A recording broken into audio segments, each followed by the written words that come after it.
व्यासाय विष्णुरूपाय व्यासरूपाय विष्णवे नमो वै ब्रह्मनिधये वासिष्ठाय नमो नमः। कूजन्तं राम रामेति मधुरं मधुराक्षरम् आरुह्य कविताशाखां वन्दे वाल्मीकिकोकिलं। श्रुतिस्मृतिपुराणानाम् आलयं करुणालयं नमामि भगवत्पादशङ्करं लोकशङ्करम्। वागर्धाविव सम्पृक्तौ वागर्धप्रतिपत्तये जगतः पितरौ वन्दे पार्वतीपरमेश्वरौ। सूक्तिं समग्रेतु न स्वयमेव लक्ष्मीः श्रीरङ्गराजमहिषी मधुरैकटाक्षैः वैदग्ध्यवर्णकुणकुम्भनगौरवैर्यां कण्डूलकर्णकुहराः कवयोधयन्ति। हैमोर्ध्वपुण्ड्रमजहन्मकुटं सुनासं मन्दस्मितं मकरकुण्डलचारुगण्डं बिम्बाधरं बहुलदीर्घकृपाकटाक्षं श्रीवेङ्कटेशमुखमात्मनि सन्निधत्ताम्।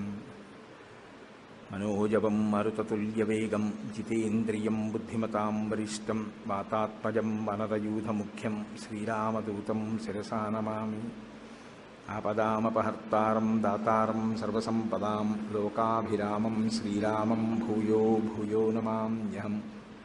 श्रीरामचन्द्रं श्रितपारिजातं सीतामुखाम्बोरुहचिञ्चरीकः समस्तकल्याणगुणाभिरामः निरन्तरं मङ्गलमातनोतु। सिन्दूरारुणविग्रहां त्रिनयनां माणिक्यमौलिस्फुरत्तारानायकशेखरां स्मितमुखीम् आपीनवक्षोरुहां पाणिभ्याम् अलिपूर्णरत्नचषकं रक्तोत्पलं बिभ्रतीं सौम्यां रत्नघटस्थरक्तचरणां ध्यायेत् परेदम्बिकाम्। हरिः ओम्। परमेश्वरस्वरूपैన సభకు నమస్కారం। ఆదో పూజ్యో గణాధిపః అని ఆర్యోక్తి. అంటే మొట్టమొదట పూజింపబడవలసినటువంటి దైవం వినాయకుడు. ఎందుచేత ఆయన్ని అలా ప్రారంభంలో పూజ చేయవలసి ఉంటుంది అంటే ఆయన విఘ్నకారకుడు, అలాగే విఘ్ననాశకుడు. ఆయనే విఘ్నాల్ని కల్పిస్తాడు, ఆయనే విఘ్నాల్ని నశింపచేస్తాడు. అదేమిటంటే విఘ్నాల్ని నశింపచేస్తారన్నారు బాగుంది, కానీ విఘ్నాల్ని కల్పిస్తాడన్న మాట అంత సమంజసంగా ఉంటుందా అంటే అలా ఎందుకుంటుంది ఆ తత్వంలో అన్న విషయాన్ని మీరు ఇప్పుడు నేను చెయ్యబోయే ప్రసంగంలో తెలుసుకుంటారు. సాధారణంగా ఎప్పుడైనా సరే ఏదైనా కార్యక్రమం ప్రారంభం చేస్తే తప్పకుండా మనందరం చెప్పవలసినటువంటి శ్లోకం ఒకటి ఉంటుంది. ఏదైనా ఒక పెద్ద కార్యాన్ని ప్రారంభం చేసే ముందు, ఆ రోజు దినచర్యని ప్రారంభం చేసే ముందు పూజా కార్యక్రమంలో మొట్టమొదటి పూజలో మొదట చెప్పవలసిన శ్లోకం సుముఖశ్చైకదంతశ్చ కపిలో గజకర్ణకః లంబోదరశ్చ వికటో విఘ్నరాజో వినాయకః ధూమకేతుర్గణాధ్యక్ష బాలచంద్రో గజాననః వక్రతుండ శూర్పకర్ణో హేరంబ స్కందపూర్వజః షోడశైతాని నామాని ఎప్పటే శృణుయాదపి విద్యారంభే వివాహే చ ప్రవేశే నిర్గమే తథా సంగ్రామే సర్వకార్యేషు విఘ్నస్తస్య న జాయతే. అది శ్లోకం. ఇందులో విఘ్నేశ్వరుడికి 16 నామాలు చెప్తారు. ఈ 16 నామాలు షోడశైతాని నామాని అని. అయితే మీరు ఒక విషయాన్ని జాగ్రత్తగా గమనించండి. విఘ్నేశ్వరుడికి ఎప్పుడూ కూడా 21 అంకె మీదే ఉంటాయి. ఏవైనా కూడా 21 అంకె మీదే ఉంటాయి. ఏకవింశతి పత్రాణి అని 21 పత్రులతో పూజ, అలాగే 21 రకాలైనటువంటి పుష్పాలతో పూజ, అలాగే 21 రకాలైనటువంటి 21 అంకె మీద 21 సంఖ్య మీద పిండి వంటల్ని కూడా చేసి నివేదన చేయడం అనేటటువంటి పద్ధతి ఉంది. కానీ ఈ శ్లోకంలో ఏమంటున్నారంటే షోడశైతాని నామాని ఎప్పటే శృణుయాదపి 16 అంకె గురించి మాట్లాడుతున్నారు. మేము విఘ్నేశ్వరుడు యొక్క 16 నామములు చెప్తున్నాం. ఈ 16 నామములను కూడా మీరు చెప్పండి అని చెప్పట్లేదు. మీరు చెప్తే మంచిది, చెప్పకపోతే కనీసం వినండి అంటున్నారు. ఎప్పటేత్ శృణుయాదపి, మీరు చెప్పగలిగి ఉండాలి ఈ 16 నామాలు. ఒకవేళ ఏ కారణం చేతనైనా ఏమండి మేము ఆ 16 నామాలు చెప్పలేము, మాకు నోరు తిరగదనో, లేకపోతే మేము ధారణ చెయ్యలేమనో, చూసి చదవడం కూడా మాకు చేత కాదనో అంటే ఇంట్లో ఈ 16 నామాలు చెప్పేవాడు తప్పకుండా ఉండాలి అని. ప్రతి ఇంట్లోనూ కూడా ఈ 16 నామాలు చెప్పబడాలి. చెబితే మిగిలిన వాళ్ళు వినాలి. అంటే ఈ శ్లోకాన్ని ప్రతిరోజు పైకే చదవాలి అని గుర్తు. ఇంట్లో మిగిలిన వాళ్ళు దీన్ని చదవలేరు అంటే ఇంటి యజమాని దీన్ని పైకి చెప్పాలి. చెప్తే మిగిలిన వాళ్ళు వినవలసి ఉంటుంది. కనీసం ఏమిటంటే పూజ ప్రారంభం అవుతోంది అంటే వెళ్ళి అక్కడ నిలబడడం కష్టం కాదుగా. పూజ మధ్యలో ఏదైనా అంగం అంటే మాకు తెలియదండి, ఆ సమయానికి ఏదో పనిలో ఉంటాం, ఎలా పెడతాం అనొచ్చు. పూజ ప్రారంభం చేసి ఘంటారావం చేయగానే వెళ్ళి అక్కడ నిలబడడం పెద్ద విశేషమేం కాదు. కాబట్టి ప్రతిరోజు మనం ఈ 16 నామాలు చెప్పాలి. కనీసంలో కనీసం పెద్దలు చెప్తున్నప్పుడు వినాలి. 21 కదా విఘ్నేశ్వరుడికి అన్ని పూజకి వాడబడేటటువంటి సంఖ్య. మరి ఈ శ్లోకం దగ్గరికి వచ్చేటప్పటికి 16 అన్నమాట ఎందుకు వాడారు? షోడశైతాని నామాని. 21ని 16 ఎందువల్ల చేయవలసి వచ్చింది అంటే షోడశ కళా ప్రపూర్ణుడు చంద్రుడు. చంద్రుడికి 16 కళలు. 16 కళలు చంద్రుడికి ఉంటే మనిషి జీవితం కూడా షోడశ సంస్కారములతో ఉంటుంది. చిట్ట చివరి సంస్కారం అంత్యేష్టి సంస్కారం. 16 సంస్కారములు నడుస్తాయి మనిషికి. పుట్టుకకి పూర్వం తల్లి గర్భంలో ప్రవేశించినప్పుడు జరిగేటటువంటి సీమంతము అంటుంటారు. కానీ అసలు నిజానికి అది సీమన్నతోత్సవము అని చెప్పి ఆ పాపట భర్త తీస్తాడు. ఆ పాపట భర్త తీసేటటువంటి ఉత్సవానికి ఆ పేరు. అక్కడ ప్రారంభం చేసి శరీరం పడిపోయిన తరువాత చేసేటటువంటి అంత్యేష్టి సంస్కారంతో 16 నడుస్తాయి.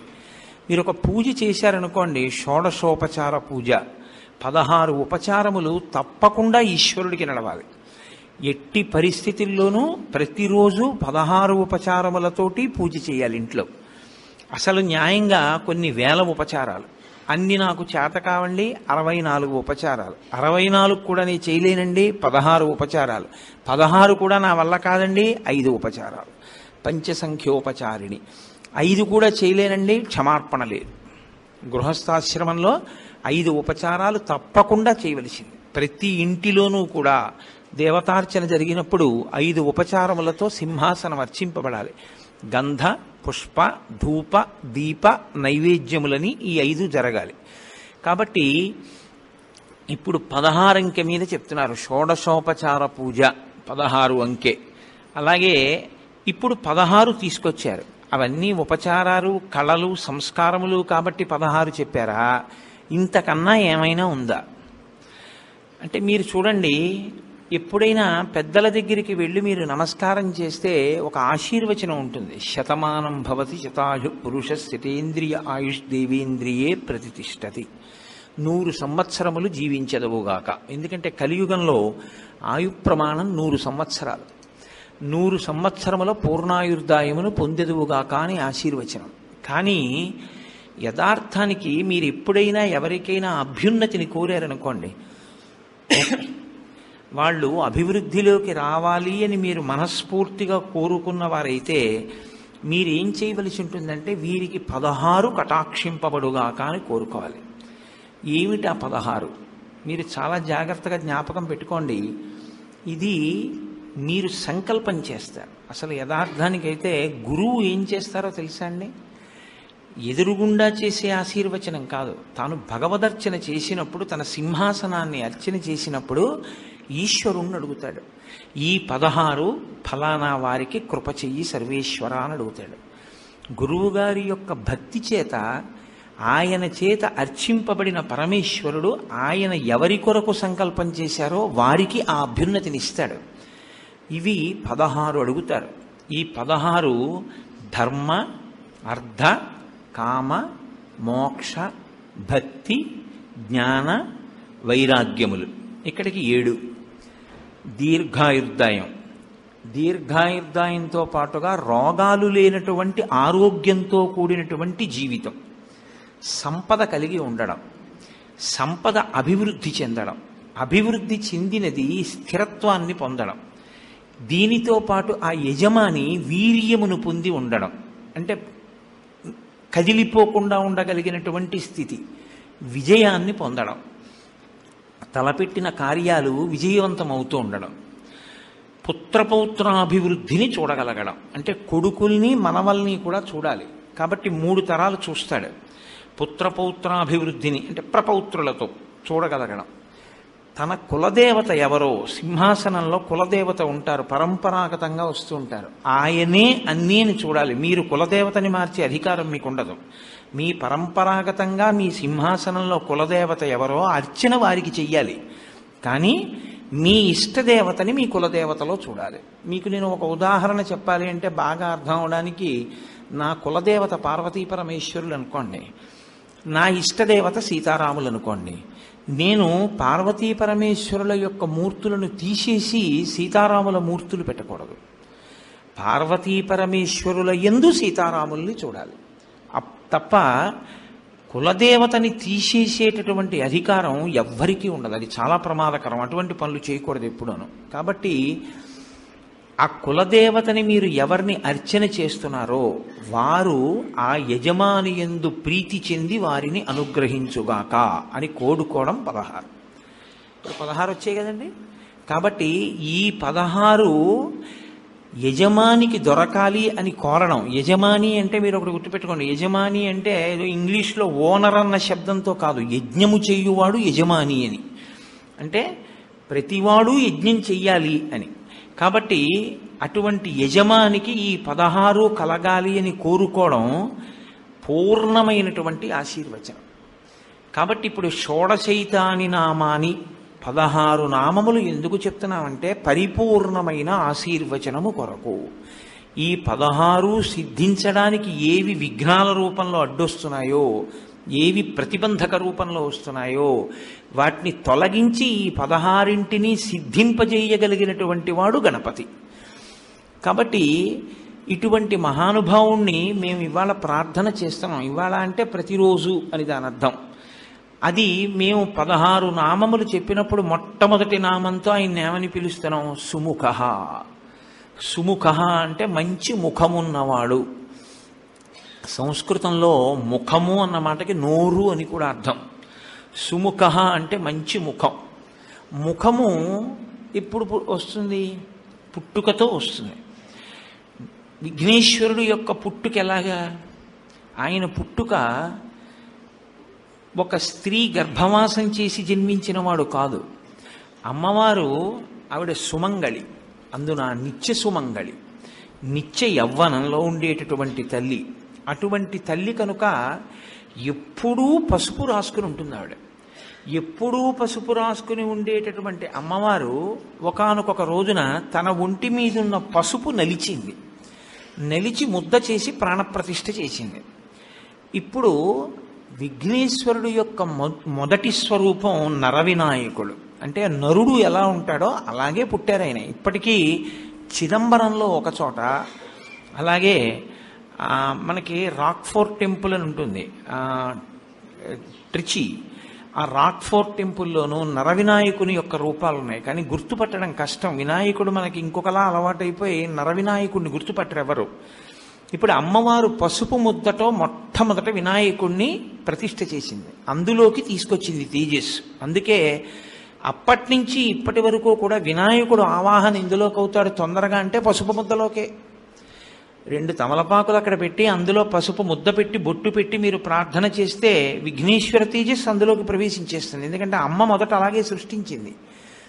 ఇప్పుడు ఆయన మొదటి రూపంలో ఆయన నరుడు కదండి. మొదటి రూపంలో నరుడైన వాడి ముఖం నరముఖం. మరి గజముఖం ఎక్కడి నుంచి వచ్చింది? పరమశివుడు నరముఖాన్ని తొలగించాడు, గజముఖాన్ని పెట్టాడు. మనకి వినాయక వ్రత కల్పం కథలో ఏం చెప్తారంటే, ఏదో పరమేశ్వరుడు ఎక్కడికో వెళ్ళాడు, ఇంటికి వచ్చాడు, పార్వతీదేవి లోపల బయట కాపుగా పెట్టింది, నువ్వెవరి అన్నాడు, నేను కాపలా ఉన్నాను లోపలికి వెళ్ళొద్దని ఆయన అన్నాడు, వీళ్ళిద్దరికీ దెబ్బలాట వచ్చింది, యుద్ధం జరిగి త్రిశూలంతో తలకై తీసేశాడు అంటారు. పార్వతీదేవి ఏడిచింది, అందుకుని తీసుకొచ్చి గజముఖాన్ని పెట్టాడు. అలాగ కథల్ని మీరు అలాగే చెప్పేస్తే పిల్లలకి వాళ్ళకి ఏమవుతుందంటే ఏదో భక్తికి నమస్కారం చేస్తారు కానీ వాళ్ళకి అనుమానం ఉండిపోతుంది. మీరేమో మంత్రపుష్పంలో ఈశాన సర్వ విద్యానాం ఈశ్వర సర్వభూతానాం బ్రహ్మాధిపతి బ్రహ్మణోధిపతి బ్రహ్మ శివో మే అస్తు సదాశివోం అని సమస్త విద్యలకు ఆలవాలం పరమశివుడని చెప్పి తన ఇంటి ముందు తన భార్య ఒంటి మీదున్న పసుపు తీసి ముద్ద చేసి ప్రాణప్రతిష్ఠ చేసి సృజించిన స్వరూపం తన కుమారుడే ఎదురుగుండా ఉన్నవాడని తెలుసుకోలేనటువంటి వాడు పరమశివుడా? దెబ్బలాట పెట్టుకుని పిల్లాడి తలకాయ తీసేస్తాడా? ఏమిటన్నా కథ? అది కాదు దాని అర్థం. కొంచెం జాగ్రత్తగా మీరు అర్థం చేసుకోవాలి. గజాసురుడు అని ఒక రాక్షసుడు ఉండేవాడు. గజాసురుడు అన్న రాక్షసుడు లోకాలన్నిటినీ బాధ పెడుతున్నాడు. నువ్వు ఎలా చనిపోతావురా అంటే, నా ముఖం ఉన్నవాడు చంపితే నేను చచ్చిపోతానన్నాడు. కాబట్టి ఇప్పుడు ఏనుగు ముఖంతో పిల్లవాడు రావాలి. నిన్న నరసింహస్వరూపంతో పైన సింహం కింద మనుష్య శరీరం ఉండి నరసింహస్వామి ఎలా వచ్చారో అలా ఏనుగు ముఖం కింద నరుడి యొక్క శరీరంతో ఒక స్వరూపం రావాలి. కాబట్టి పరమశివుడు ఏమనుకున్నాడంటే, అమ్మవారి ఒంటి మీద ఉన్న పసుపుతో తయారు చేయబడిన వాడు కాబట్టి సాక్షాత్ శక్తి సంపన్నుడు. ఇటువంటి పిల్లవాడికి ఏనుగు ముఖం ఉంచితే గజాసుర సంహారం జరుగుతుంది. అందుకని ఆయన ఆ తలకాయని తొలగించి ఉత్తరాభిముఖంగా అమంగళకరంగా తలపెట్టుకుని నిద్రపోతున్న ఏనుగు ఎక్కడైనా ఉంటే దాని తల తెంచి తీసుకురమ్మన్నాడు. అది కైలాస పర్వత సానువుల్లో పడుకునుంది ఒక ఏనుగలాగా. దాని తల కోసి తీసుకొచ్చారు. అప్పుడు ఆ తల ఈ పిల్లవాడికి పెట్టి ప్రాణప్రతిష్ఠ చేశారు. చేస్తే ప్రాణప్రతిష్ఠ అంటే జీవం పోశారు. ఇప్పుడు ఆ పిల్లవాడికి ఏనుగు ముఖం వచ్చింది. ఇప్పుడు ఏనుగు ముఖంతో ఉన్న పిల్లవాడు గజాసుర సంహారం చేశాడు. గజాసుర సంహారం చేశాడు కాబట్టి మీరు నేను సంతోషంగా ఉండగలుగుతున్నాం. వాడు అంత ప్రమాదకరమైన వ్యక్తి ఆ గజాసురుడు. కాబట్టి సుముఖ, మంచి ముఖం ఉన్నవాడు అంటే ఏమిటి దాని అర్థం? ఆయన ఆ ముఖాన్ని లోకం కోసం ఉంచుకుని గజాసుర సంహారం చేసి మిమ్మల్ని నన్ను రక్షించినటువంటి వాడు. కాబట్టి అసలు ఆ ముఖం ఉంచుకోవడమే మన కొరకు తప్ప, లేకపోతే అసలు ఆయన ముఖం అది కాని కాదు. మనందరిలాగే ఆయన నరముఖంతో చాలా అందంగా కూర్చుని ఉండేవాడు. ఆయన ఏనుగు ముఖం పెట్టుకున్నాడు అంటే మన కోసం తన తల తీయించుకుని ఏనుగు తలకాయని పెట్టుకున్నవాడు. లోకం కోసం ఇంత గొప్ప పరిశ్రమ చేసిన వాడి ముఖం కన్నా సుముఖం ఇంకేముంటుంది? కాబట్టి సుముఖ కాదు. సుముఖ అన్న మాటకు అర్థం ఏమిటంటే, అందంగా ఉన్న ముఖం సుముఖం కాదు. ఏ ముఖము ప్రేమని కలిగి ఉంటుందో, ఏ ముఖము ప్రసన్నమై ఉంటుందో, ఏ ముఖము సంతోషముతో ఉంటుందో దానికి సుముఖమని పేరు. కొంచెం జాగ్రత్తగా పట్టుకున్నారో లేదో. ప్రేమని కలిగి ఉండాలి, సంతోషంతో ఉండాలి, ప్రసన్నంగా ఉండాలి. శుక్లాంబరధరం విష్ణుం శశివర్ణం చతుర్భుజం ప్రసన్నవదనం ధ్యాయేత్. ఆయన ప్రేమ కలిగి ఉంటాడు. ఎందుకని?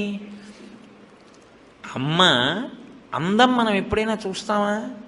మా అమ్మగారు అంత అందంగా ఉండరండి అని లోకంలో ఏ నీచుడైనా అంటాడా? అమ్మ అందం అంటే ఏమిటి? అమ్మతనమే అందం. మా అమ్మ సౌందర్యం కన్నా లోకంలో ఎక్కడా ఉండదు. సౌందర్యము అన్న మాటకు అర్థం కాలగతిలో నశించిపోయేటటువంటి బాహ్యమైనటువంటి అందం కాదు. ఆవిడ పెద్దదవుతూ నేను పెద్దవాడిని అవుతుంటే ఆవిడ ప్రేమంతా నా మీదే పెట్టుకుని ఆవిడ చచ్చిపోయేటప్పుడు కూడా, ఒరేయ్ నీ ఒళ్ళో తలపెట్టుకు చచ్చిపోతాను రా అని అడిగింది. అటువంటి తల్లి ఉందే, అది సౌందర్యం. మనని ప్రేమించగలిగినటువంటి రూపం, మన కోసం ఏదైనా చెయ్యగలిగినటువంటి స్థితి ప్రేమ. అది ముఖమునందు అభివ్యక్తమవుతుంది. ఇప్పుడు నవరసాలు కళ్ళే చెప్తాయి. మిగిలినవి అన్ని రసాలని శరీరంలో ఏ అవయవం చెప్పలేదు. వీరరసం ఉందనుకోండి కళ్ళు చెప్తాయి, ముక్కు చెప్పలేదు. ఓ ఉద్వేగం ఉందనుకోండి ముక్కుతో ఊపిరి ఇలా ఇలా అనొచ్చు. కానీ శృంగారం, వీరరసం, భయానకం, బీభత్సం, కరుణ ఏవైనా కళ్ళే చెప్తాయి. కాబట్టి సుముఖ, ప్రేమ కలిగినటువంటి ముఖం ఉన్నవాడు మనందరి పట్ల ప్రేమతో ఉంటాడు, సంతోషంతో ఉంటాడు. సంతోషం ఎందుకు ఉంటుంది? ఆయన పూర్ణుడు కనుక. ఆయన పొందవలసిందేం లేదు, ఆయన అన్నీ పొంది ఉన్నవాడు. అందుకని ఆయన నిత్య సంతోషి, ఎప్పుడూ సంతోషంగా ఉంటాడు. ఎప్పుడూ సంతోషంగా ఉన్నవాడు ఏం చేస్తుంటాడు మీరు చూడండి, చాలా ఉల్లాసంగా నడుస్తుంటాడు, చాలా హాయిగా ఉంటాడు, చేతులు కాళ్ళు ఆనందంగా కదుపుతాడు. అందుకే గణపతి నృత్య గణపతిగా ఉంటారు. లేకపోతే ఆయన పెద్ద లంబోదరంతో ఉన్నవాడు ఆయన నృత్యం చేస్తే అందంగా ఉంటుందండి. మీరు నవ్వచ్చు కానీ ఆయన సంతోషిస్తాడు. పిల్లలు సంతోషిస్తే ఆయనకి చాలు. ఆయన ఎందుకు నృత్యం చేస్తాడంటే ఆయన సంతోషం ఉన్నవాడు. సంతోషం ఉన్నవాడు కాబట్టి నర్తించగలడు. ఎప్పుడు ఏడిచేవాడు ఏం నర్తిస్తాడు? వాడు ఏడుస్తూ కూర్చుని ఉంటాడు, వాడికి సంతోషమే లేదు, ఇంకా భావప్రకటన ఎక్కడ ఉంటుంది? కాబట్టి ఆయన సంతోషం ఉన్నవాడు, ఆయన ప్రేమ కలిగినటువంటి వాడు, ఆయన ప్రసన్నంగా ఉండేవాడు. ప్రసన్నంగా ఉంటే శాంతము లేక సౌఖ్యము లేదు సారసాదళానయన అంటారు.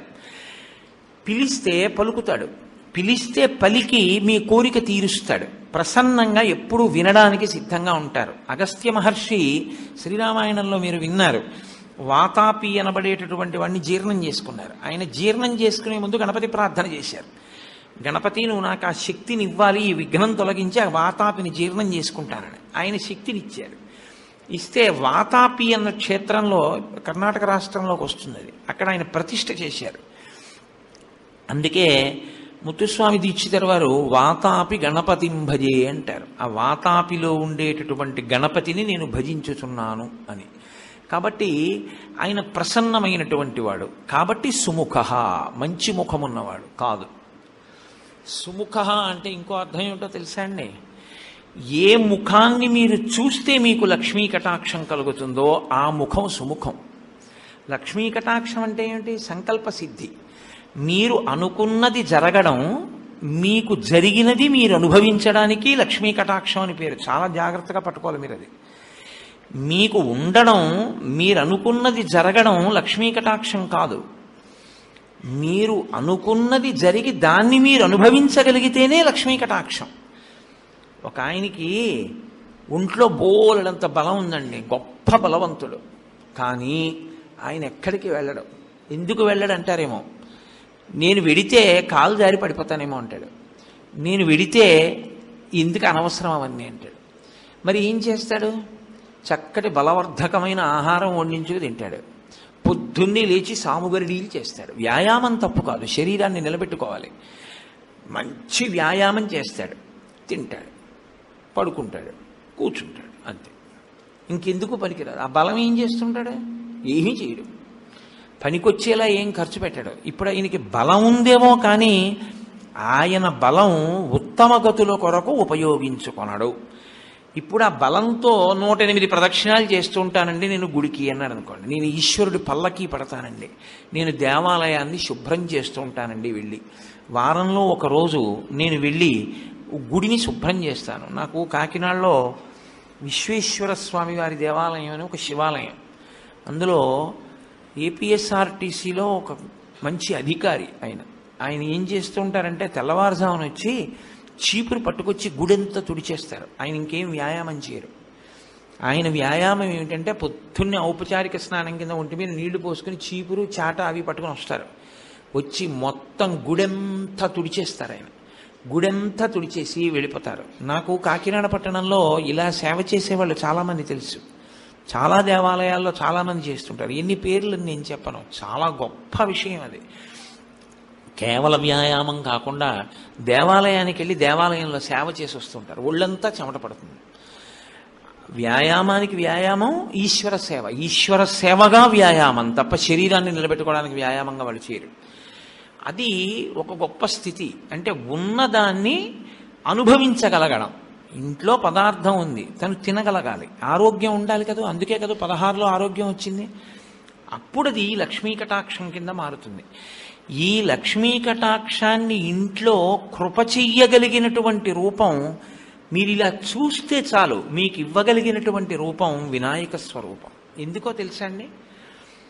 లక్ష్మీదేవి 5 స్థానాల్లో ఉంటుంది. ఆవిడకి 6వ స్థానం లేదు, ఇంకా 5 స్థానాలు ఆవిడికి.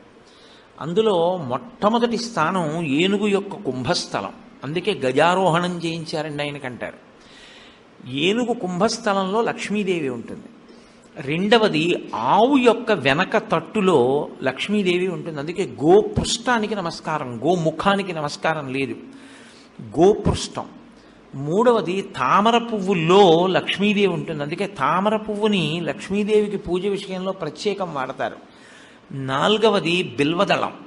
బిల్వదళం మీరు తీసి కళ్ళు మూసుకుని ఓం నిధనపతయే నమః, ఓం నిధనపతాంతికాయ నమః అని వేస్తున్నారనుకోండి, బిల్వదళం వెళ్ళి శివలింగం మీద పడితే లక్ష్మీ కటాక్షం, బిల్వదళం బోర్లా పడితే లక్ష్మీ కృప, ఈనెలు తగిలితే జ్ఞానం వస్తుంది. దళం ఎటుపడినా మిమ్మల్ని అనుగ్రహిస్తుంది. కాబట్టి బిల్వదళంలో లక్ష్మీదేవి ఉంటుంది. ఆవిడే సృజించి దాని కింద తపస్సు చేసింది. కాబట్టి ఆవు యొక్క వెనకతట్టు, ఏనుగు యొక్క కుంభస్థలం, తామర పువ్వు, బిల్వదళం, సువాసిని అంటే వివాహమైపోయినటువంటి ఆడవారి యొక్క పాపట ప్రారంభ స్థానమునందు లక్ష్మీదేవి ఉంటుంది. అందుకే ఏ ఇంట్లో ఇల్లాలు కూడా ఇక్కడ బొట్టు పెట్టుకోకుండా ఉండకూడదు అని. ఇక్కడ బొట్టు పెట్టుకోకపోతే భర్తకి కలిసి రావలసినంత కలిసి రాదు. ఎందుకంటే ఇల్లాల్ని లక్ష్మీదేవిగా తీసుకొస్తారు. అందుకే చాలా గొప్ప సేవ ఏమిటో తెలుసా అండి? ఎవరింట్లోనైనా పెళ్ళైతే వాళ్ళు నిర్ధనులైతే ఆడపిల్లని అత్తవారింటికి కారులో దింపమని, వాహనం మీద ఆడపిల్లని మొట్టమొదటిసారి కాపరానికి తీసుకెళ్లేటప్పుడు నడిపించి తీసుకెళ్ళకూడదు. ఆమెను లక్ష్మిగా ఇస్తారు. కాబట్టి లక్ష్మీదేవిని తీసుకెళ్తున్నారు కాబట్టి వాహనంలో తీసుకెళ్ళాలి. పిల్లతో పాటు ఆవు కూడా పెడుతుంది, అందుకే గోదానం చేస్తారు. కాబట్టి వివాహం అయిపోయినటువంటి స్త్రీ సువాసిని యొక్క పాపట ప్రారంభ స్థానమునందు బొట్టు పెట్టుకోబడేటటువంటి ప్రదేశం లక్ష్మీస్థానం. కాబట్టి ఇప్పుడు ఈ 5 లక్ష్మీ స్థానాలు. ఇందులో మొదటిది ఏనుగు యొక్క కుంభస్థలం. ఇప్పుడు ఆయన ఏనుగు ముఖంతో ఉన్నాడు. మీరు లేవగానే ఒకసారి వినాయకుడి యొక్క ముఖాన్ని చూశారనుకోండి, ఇలా ఆయన ముఖాన్ని చూసినంత మాత్రం చేత మీకు లక్ష్మీ కటాక్షం కలుగుతుంది. ప్రతిరోజు వినాయకుడి ముఖం చూస్తే చాలు. ఎవరి ముఖం చూస్తే మీకు కలిసి వస్తుందో అది కాకపోతే సుముఖం ఇంకెవరిది సుముఖం అవుతుంది? ఇవాళ లేచి ఎవరి మొహం చూశానో అంటారు. కాబట్టి అలా చూడగలిగిన ముఖమేదో అది సుముఖం. కాబట్టి సుముఖ కాదు, ఇంకో అర్థం. ఒక్క వినాయకుడికి ఒక గమ్మత్తైనటువంటి అనుబంధం ఒకటి ఉంది లోకంలో. అందుకే వినాయకుడి మీద పెద్దలు ఎప్పుడైనా ప్రార్థన చేస్తే ఈ శ్లోకం చెప్తూ ఉంటారు. శ్రీకాంతో మాతులో యస్య జననీ సర్వమంగళ జనకః శంకరో దేవః తం వందే కుంజరాననం అని చెప్తారు. ఇది చాలా గమ్మత్తైన శ్లోకం నిజంగా. ఎందుకంటే ఎప్పుడైనా నమస్కారం చేస్తే ఆయన తల్లి సంబంధం చెప్తారు, తండ్రి సంబంధం చెప్తారు. ఒక్క వినాయకుడికి మాత్రం మేనమామ గారితో మొదలెడతారు. శ్రీకాంతో మాతులో యస్య, మాతులో అంటే మేనమామ, నీ మేనమామ శ్రీకాంతుడు. శ్రీకాంతుడు అంటే శ్రీ అంటే లక్ష్మీదేవి యొక్క భర్త, నీకు మేనమామ. కాబట్టి ఇప్పుడు వినాయకుడికి మేనమామ అంటే వినాయకుడి యొక్క తల్లి పార్వతి, పార్వతి యొక్క సోదరుడు విష్ణువు. ఎక్కడుంది అలాగా? అలా ఎక్కడైనా మీరు చూశారా? సోదరి సోదరుడు అంటే స ఉదర, ఒక కడుపు నుంచి పుడితే, ఒక్కసారి పుడితే వాళ్ళని సోదర సోదరి అంటారు. నారాయణ నారాయణి, వీళ్ళిద్దరూ పార్వతీదేవి విష్ణుమూర్తి అన్నా చెల్లెళ్ళుగా పుట్టినట్టు మీరు ఎక్కడన్నా చదివారా? మరి ఎలా చెప్తున్నారు ఈ శ్లోకం? మేనమామని పుట్టారు వాళ్ళిద్దరూ అన్నా చెల్లెళ్ళు. అసలు ఇంకా యథార్థం మాట్లాడితే స్త్రీ రూపంలో విష్ణు ఉంటే పార్వతీదేవి, పార్వతీదేవి పురుష రూపంలో ఉంటే విష్ణుమూర్తి. అందుకే ఇద్దరూ అలంకార ప్రియత్వం. కనుక ఇప్పుడు శ్రీకాంతో మాతులో యస్య, ఎప్పుడు పుట్టారు వాళ్ళిద్దరు? ఒక్కసారి.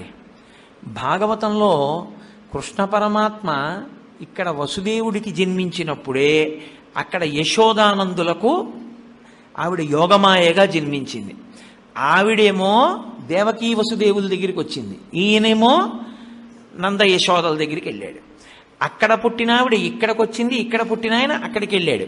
ఇద్దరికీ ఒక్కరే తల్లిదండ్రులు నంద యశోదలు. కాబట్టి వాళ్ళిద్దరూ అన్నా చెల్లెళ్ళు. భాగవతంలో ఏమి తత్వంలో వాళ్ళిద్దరూ అన్నా చెల్లెళ్ళు. అందుకే మిగిలిన పేర్లు భార్యాభర్తృ సంబంధం చెప్తాయి. రుద్ర రుద్రాణి అంటే రుద్రుడు రుద్రాణి భార్యాభర్తలు, శివ శివాని భార్యాభర్తలు, భవ భవాని భార్యాభర్తలు, నారాయణ నారాయణి భార్యాభర్తలు గారు అన్నా చెల్లెళ్ళు. నారాయణ నారాయణి అన్నా చెల్లెళ్ళు అయితే ఇప్పుడు వైష్ణవం శైవం బంధుత్వం వచ్చింది. ఈ బంధుత్వంలో వినాయకుడికి మేనమామ విష్ణుమూర్తి, నీ మేనమామ విష్ణుమూర్తి, మేనమామల ముద్దు మేలైన ముద్దు. కాబట్టి ఇప్పుడు వినాయకుడికి నమస్కారం పెడితే విష్ణుమూర్తి ప్రీతి చెందుతాడు, ఎందుకంటే మా మేనల్లుండి పూజ చేస్తున్నాడు వీడని. అత్తయ్యో లక్ష్మీదేవి, శ్లోకం దేంతో మొదలైంది? మంగళప్రదమైన శ్రీకారంతో మొదలైంది. శ్రీకాంతో మాతులో యస్య. విష్ణువు అనుగ్రహం కావాలంటే వినాయకుడికి నమస్కారం పెట్టాలి.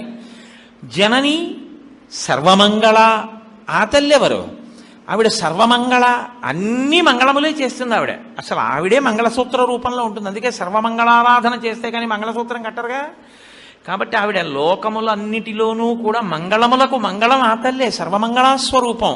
నీ తల్లో సర్వమంగళ, నీ తండ్రో జనక శంకరో దేవో శంకరోతి ఇది శంకర. శుభములను చేయువాడెవరో ఆయన శంకరుడు. శుభములను చేసేటటువంటి శంకరుడు నీకు తండ్రి. తం వందే కుంజరాననం. ఓ ఏనుగు ముఖం ఉన్నవాడా, నీకు నమస్కారం. నీ ముఖం చూస్తే ఏమైంది? నమస్కారం పెడితే లక్ష్మీ కటాక్షం వచ్చింది. ఇప్పుడు ఆయనతో అనుబంధాలు ఉన్న వాళ్ళందరూ ఏం చేస్తున్నారు? మేలే చేస్తున్నారు. శ్రీకాంతో లక్ష్మీ భర్త, సర్వమంగళ మంగళసూత్రాన్ని కాపాడుతుంది, ఎప్పుడు మంగళాలు ఇస్తుంది. శంకరో ఆయన ఎప్పుడు శంకరోతి ఆయన శుభాలు చేస్తుంటాడు. నువ్వు అసలు చూస్తే శుభమిస్తావు. కుజరానన. కాబట్టి ఇప్పుడు సుముఖ, నీకన్నా మంచి ముఖం ఉన్నవాడు ఎవరయా? కాబట్టి సుముఖ కాదు, ఇంకో అర్థం. ఒక్క నామానికి ఎన్ని అర్థాలంటే ఎప్పటికి పోతాయి? 16 నామాలు. సరే, ఏదో ఎంతవరకు జరిగితే అంతవరకు. వీలైతే 16 ఏదో అలా ఒకసారి విహంగ వీక్షణం చేసేస్తాను ఆఖరణ. సుముఖ అంటే ఎప్పుడూ మాట్లాడకూడదు, అదే పనిగా మాట్లాడుతూ ఉండడం తప్పు. భూపసభాంతరాళమన పుష్కళ వాక్చతురత్వము ఆజి బాహాపటు శక్తియున్ ఇషమునందనురక్తియు ప్రకృతి సిద్ధ గుణంబులు సజ్జనాళికిన్. ఆయన్ని మామూలుగా మీరు ఎప్పుడన్నా చూస్తే ఏమిటండి ఆయన ఏమిటండి, ఆయనకేం తెలుస్తుందండి అలా ఉన్నాడు అనుకుంటారు. ఆయన సభలోకి వచ్చి కూర్చున్నాడు అనుకోండి, శారద నాలుక మీద నర్తిస్తుంది. అలా సభలో మాట్లాడగలగాలి. బయట అవసరం లేదనుకుంటే రూపాయిని ఎంత జాగ్రత్తగా ఖర్చు పెడతారో అంతకన్నా జాగ్రత్తగా మాట ఖర్చు పెట్టాలి. అవసరం లేదనుకుంటే మౌనంగా ఉండాలి. ఇది తెలిసి ఉంటే రెండు సాధిస్తాయి. మీరు ఎక్కడ మాట్లాడాలో అక్కడ మాట్లాడతారు, ఎవరి దగ్గర మాట్లాడకూడదో వాళ్ళ దగ్గర మాట్లాడకుండా ఉండగలుగుతారు. లోకంలో ప్రతి ప్రాణికి కూడా నోరు పైకుంటుంది, కళ్ళు పైకుంటాయి, కంటిని రెప్పలు మూస్తాయి, నోటిని పళ్ళని పెదవులు మూస్తాయి. కంటిని రెప్పలు మూసిన చూపులో రెప్పకి పాత్ర లేదు. నోటిని పెదవులు మూసిన పెదవులకి భాషలోనూ మాటలోనూ భాగం ఉంది. మీరు గమనించండి, రెప్ప చూడదు, పెదవి మాట్లాడుతుంది. కొన్ని మాటలు పెదవుల మీదే వస్తాయి. మా ఉందనుకోండి, పెదవులు కలపకుండా మా అనండి. నేను చిన్నప్పుడు మా పిల్లలతోటి అమ్మ అని పెదవులు కలపకుండా అనండ్రా అంటే వాళ్ళు చాలా ప్రయత్నించి అనలేకపోయేవారు. మీరు అనండి అనేవారు వాళ్ళు చికాకు వచ్చి. ఏముందిరానో తామలపాకు కింద పెదవి మీద పెట్టుకుని అమ్మ అంటే కలవలేదుగా, తామలపాకు అడ్డొచ్చింది అంటే నా మీద వాళ్ళు చాలా కోపడి మీరు అన్నీ ఇలాంటి పనులు చేస్తారు నాన్నగారు. ఏదో పిల్లలతో అలా ఆటలాడుకునేవారు. సరే, అది వేరు విషయం అనుకోండి. కాబట్టి పెదవికి మాట యందు పాత్ర ఉంది. నోరు సమస్త ప్రాణులకు బయటికే ఉంటుంది, కప్పబడి ఉండదు. కానీ మీరు పెద్దలతో మాట్లాడుతున్నారనుకోండి, ప్రత్యేకించి గురువుగారితో మాట్లాడుతుంటే ఎప్పుడూ నోటిని ఇలాగే ఉంచి మాట్లాడకూడదు. ఎందుకంటే అలా మాట్లాడితే గబుక్కుని మీ నోటి తుంపర ఆయన మీద పడిందంటే మహాపచారం కిందకు వస్తుంది. అందుకని ఇలా పెట్టుకుని ఉండాలి, ఇలా పెట్టుకుని ఉండి మాట్లాడాలి. హనుమ ఎప్పుడు రాముడి దగ్గర ఇలా ఉంటారు, ఆజ్ఞాపాలక హనుమ అని, ఎక్కువ మాట్లాడరు. లోకంలో ఎప్పుడు నోటి మీద చెయ్యి వేసుకుని ఉండే ప్రాణి ఏదో తెలుసా అండి? ఒక్క ఏనుగే. ఎందుకని? ఏనుగు తొండానికి కరము అని పేరు, చెయ్యి. ఒక్క ఏనుగు నోరు మాత్రం పైకి కనపడదు, నోటి మీద చెయ్యి అడ్డుంటుంది, ఇలాగ తొండం అడ్డుంటుంది. అంటే నోటికి చెయ్యి అడ్డు పెట్టుకుని అత్యంత వినయంతో మాట్లాడవలసిన చోట మాట్లాడతాడు.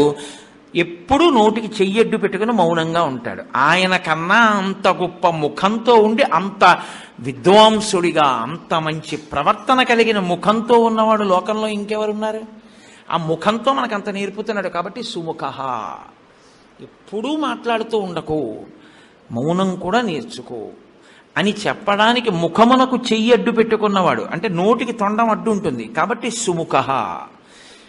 ఇన్ని అర్థాలు పెట్టారండి. సరే, అక్కడతో వదిలిపెట్టేశాను. ఇంకా సుముఖ ఏకదంతస్య, సుముఖశ్చైకదంతశ్చ అని కలిసిపోతుంది శ్లోకంలో. ఏకదంత అంటే ఒక్కదంతమే ఉన్నవాడు. ఏనుగుకి చాలా అందమైంది ఏది అంటే దాని దంతమే. దానికి 2 దంతాలు ఉంటాయి, ఇటుక దంతం ఇటుక దంతం తొండానికి. కానీ విఘ్నేశ్వరుడికి కుడి చేతి వైపు దంతం ఉండదు. ఎందుకు ఉండదు అంటే ఆయనే విరిచేశాడు. ఎందుకు విరిచేశారు అంటే మహాభారత రచన చెయ్యవలసి వచ్చింది. వ్యాసుల వారు నేను వేగంగా శ్లోకాలు చెప్పేటప్పుడు వ్రాయగలిగినటువంటి సమర్థుడెవరు అని అడిగారు. విఘ్నేశ్వరుడు రాస్తాడన్నారు. మరి ఆయన నేను మధ్యలో ఆపను, నేను చెప్తుంటే రాసేయాలన్నారు. ప్రపంచంలో ఏ కలం పట్టుకున్నా ఎప్పుడో అప్పుడు ఏదో ఇబ్బంది వస్తుంది. అందుకని ఆయన అటువంటి కలం కావాలి అంటే లోకంలో ఇంకొకటి లేదు అని చెప్పి తన దంతాన్ని విరిచి ఆ దంతంతో మహాభారత రచన చేశారు. అంటే అత్యంత అందం ఏనుగుకి దంతమే. అందుకే ఏనుగు దంతాలు అంటారు. ఏనుగు దంతం అంత అందం ఏనుగుకి. తన శరీరానికి అంత అందం ఇచ్చేదాన్ని లోకోపకారం కొరకు త్యాగం చేశాడు ఆయన. మహాభారత రచన పంచమ వేదం కనుక ఇది లోకానికి అందితే కొన్ని కోట్ల మంది జీవితాలు తరిస్తాయి. దానికోసం నాకు ఒక దంతం లేక నేను వికారంగా ఉన్నా పర్వాలేదని ఒక దంతం విరిచేశాడు. ఎవరు సమాజ ప్రయోజనము కొరకు తనకి ఈశ్వరుడిచ్చినటువంటి విభూతిని నైవేద్యంగా పెట్టేస్తాడో వాడు చాలా గొప్ప వ్యక్తి. గొప్పతనం దానివల్ల వస్తుంది తప్ప కేవలం 2 దంతాలు ఉంచుకుని అందం కాదు. ఒక దంతాన్ని విరిచి మహాభారత రచన చేసిన మహానుభావుడు కాబట్టి 2 దంతాలు లేకుండా ఒక దంతమే ఉన్నా మహానుభావా నువ్వు ఇంత త్యాగం చేశావు అని ఏకదంతశ్చ, ఒక దంతం ఉండి మమ్మల్ని ఉద్ధరించినవాడా, పంచమవేద రచన యందు సాయపడినవాడా. లేదు. ఇంకో అర్థం ఏమిటో తెలుసా అండి? గజముఖాసుర సంహారం చేసినప్పుడు ఎన్ని అస్త్రములను ప్రయోగించినా ఆయన మరణించలేదు. అప్పుడు తన దంతాన్ని విరిచి అభిమంత్రించి విడిచిపెట్టారు వినాయకుడు. దానికి పడిపోయాడు ఆయన.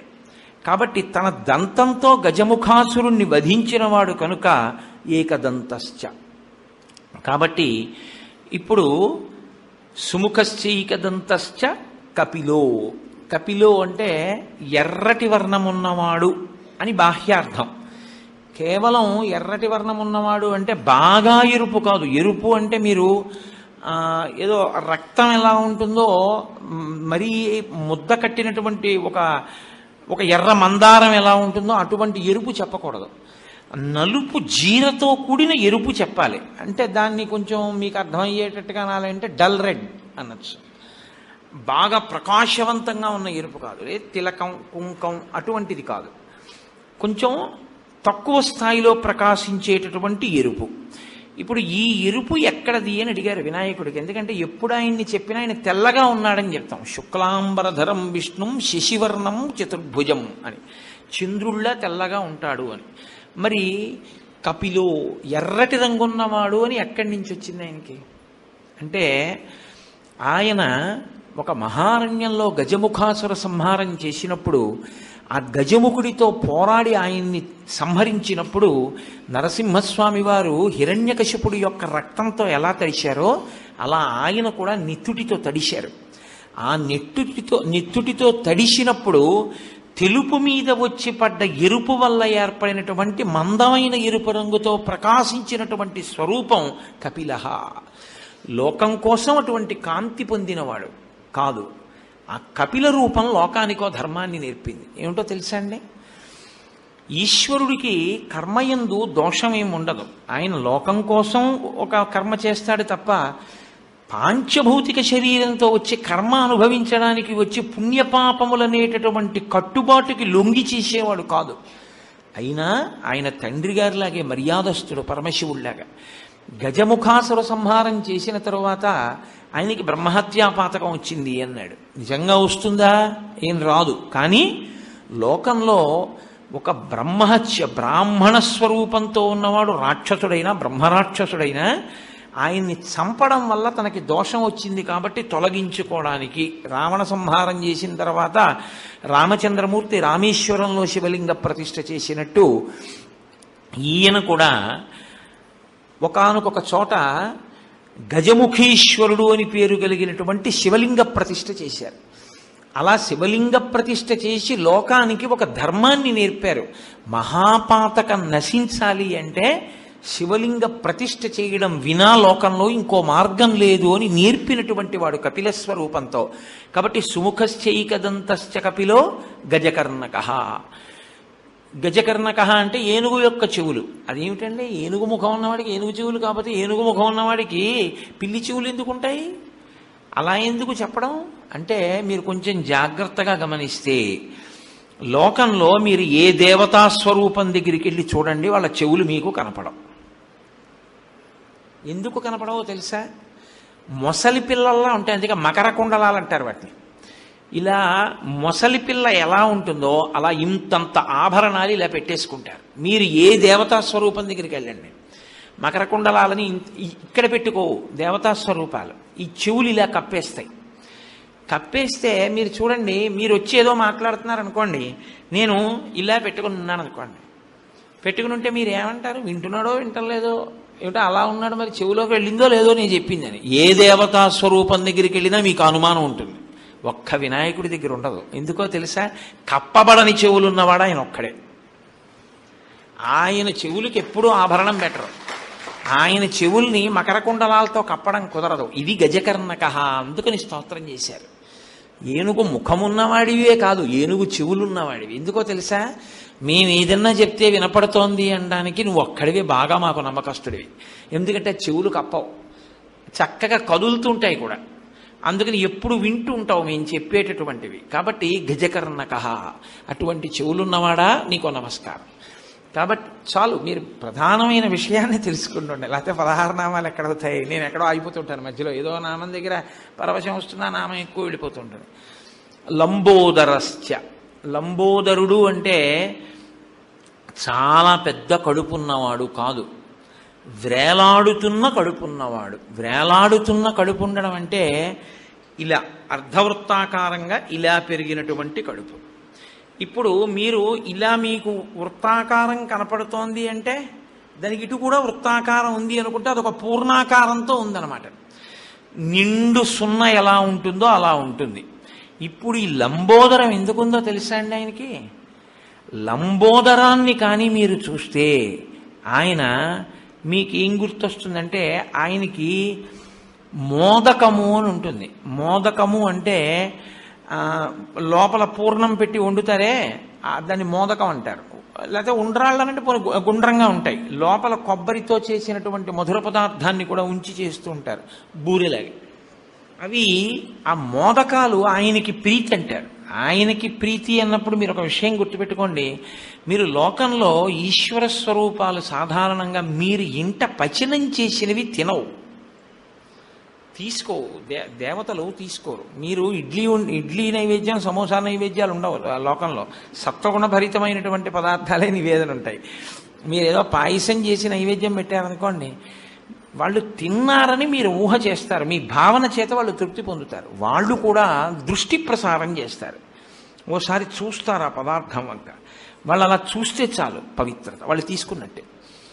కొన్ని చూడండి తీసుకోరు, చెయ్యేస్తారు. ఇలా చెయ్యేస్తే వాళ్ళు తీసుకున్నట్లే లెక్క అనమాట. అంతేగాని అన్నీ తీసేసుకుని మడతలు ఎట్టేసుకుని దాచేసుకోక్కర్లేదు. చెయ్యేస్తే పుచ్చుకున్నారని గుర్తు, అలా చూస్తే పుచ్చుకున్నారని గుర్తు. దేవతలు చూస్తారంతే. కాబట్టి మీరు ఏముండి అక్కడ పెట్టినా వాళ్ళు చూస్తారు, ప్రసాదం అవుతుంది. ఒక్క వినాయకుడు మాత్రం మీరు వండి పెడితే తింటాడు. ఆయన ఒక్కడే. నాకు మోదక ప్రియాయ నమః, మీ ఇంట్లో కాస్త కొబ్బరి మధుర పదార్థంతో మోదకం చేసి పెట్టి నేను తింటానంటాడు. నేను తిన్నానని గుర్తేమిటో తెలుసా? నా చేత్తో పట్టుకున్నానంటాడు. అందుకే చేతిలో పట్టుకుని ఉంటాడు కూడా. నువ్వు ఇచ్చింది నేను తీసుకున్నాను, ఓటి తిన్నాను, ఇంకోటి తినడానికి కూడా పట్టుకున్నాను. ఇలా ఎంతమంది పెట్టినా తింటుంటాను, పట్టుకుంటుంటాను, ఇంకా తింటూ ఉంటాను. అంటే మీరు వండి పెట్టినది తినేటటువంటి అత్యంత సౌలభ్యం ఉన్న స్వరూపం లోకంలో వినాయకుడు ఒక్కడే. ఇది ఆయన పూర్ణత్వం, ఆయన ప్రేమ. పైకి మనిషి ఉంటే ప్రేమ కనపడుతుందండి, ప్రేమ కనపడదు. మీరు అందుకే చూడండి, లోకంలో ఓ మాట ఉంటుంది, తీపికి అంటే అనురాగమునకు, ప్రేమకు ఎప్పుడూ కూడా గుండె ఈశ్వరుడి విషయంలో చెప్తారు, కడుపు లౌకికం విషయంలో చెప్తారు. కన్న తల్లండి కడుపు తీపి ఎక్కడికి పోతుంది అంటారు, అంతేని గుండె తీపి ఎక్కడికి పోతుంది అనరు, కడుపు తీపి ఎక్కడికి పోతుంది అంటారు. చూడండి, కడుపారనెవ్వాని కన్న తల్లి అంటారు. ఆవిడ కడుపంతా ఎంత ప్రేమో పిచ్చి తల్లి అంటారు. మీరు ఏమనుకోకపోతే నేను ఒక మాట చెప్తాను, ఏమనుకోకండి. నేను పరుషమైనటువంటి భాష ఉపయోగించడం నా ఉద్దేశ్యం కాదు. అసలు అమంగళకరమైనటువంటి మాటలు మాట్లాడరు, అలా నిందించకూడదు. మన వాళ్ళు నీ అమ్మ కడుపు మాడా అంటుంటారు. అంటారా అనరా? అలా అనొచ్చా? నీ అమ్మ కడుపు మాడా అంటారు. అది తిట్టని మీరు అనుకుంటారు. కోపం వస్తే తిట్టు రూపంలో ఆశీర్వచనం చెయ్యి తప్ప నోటి వెంట మాత్రం తిట్టకు. నీ అమ్మ కడుపు మాడ అంటే ఏమిటో తెలుసా అండి? మీ అమ్మగారు బహుసంతానవతి అయి నీకు అనేక మంది అన్నదమ్ములు అక్క చెల్లెళ్లతో ఆవిడ 10 మందికి తల్లి అయి మీ నాన్నగారు ఆవిడికి 11వ సంతానమై, వివాహ మంత్రంలో అడుగుతారు, భర్త 11వ సంతానం అవుతాడు, ఆవిడ అలా కాపాడుతుంది ఆఖరణ. అందుకని మీ ఇల్లు సంతోషంతో ప్రేమతో ఆనందంగా 10 మందితో ఎప్పుడూ సంతోషంగా ఉండాలి. మీ అమ్మగారు 10 మంది బిడ్డల్ని కని పిల్లల కోసం ఆవిడ పచ్చం చేస్తారు. పచ్చం చేసి కడుపు మార్చుకుంటుంది అమ్మ.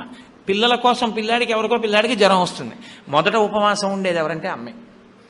పిల్లాడికి జ్వరంగా ఉంది 3 సోమవారాలు చేస్తానంటుంది అమ్మ. అలా చేయకపోతే ఈ శరీరాలు ఉన్నాయండి? ఇన్ని రోజులు కడుపు మార్చుకుందో ఆ తల్లి, అందువల్ల కదా ఇవాళ ఈ శరీరం నిలబడింది.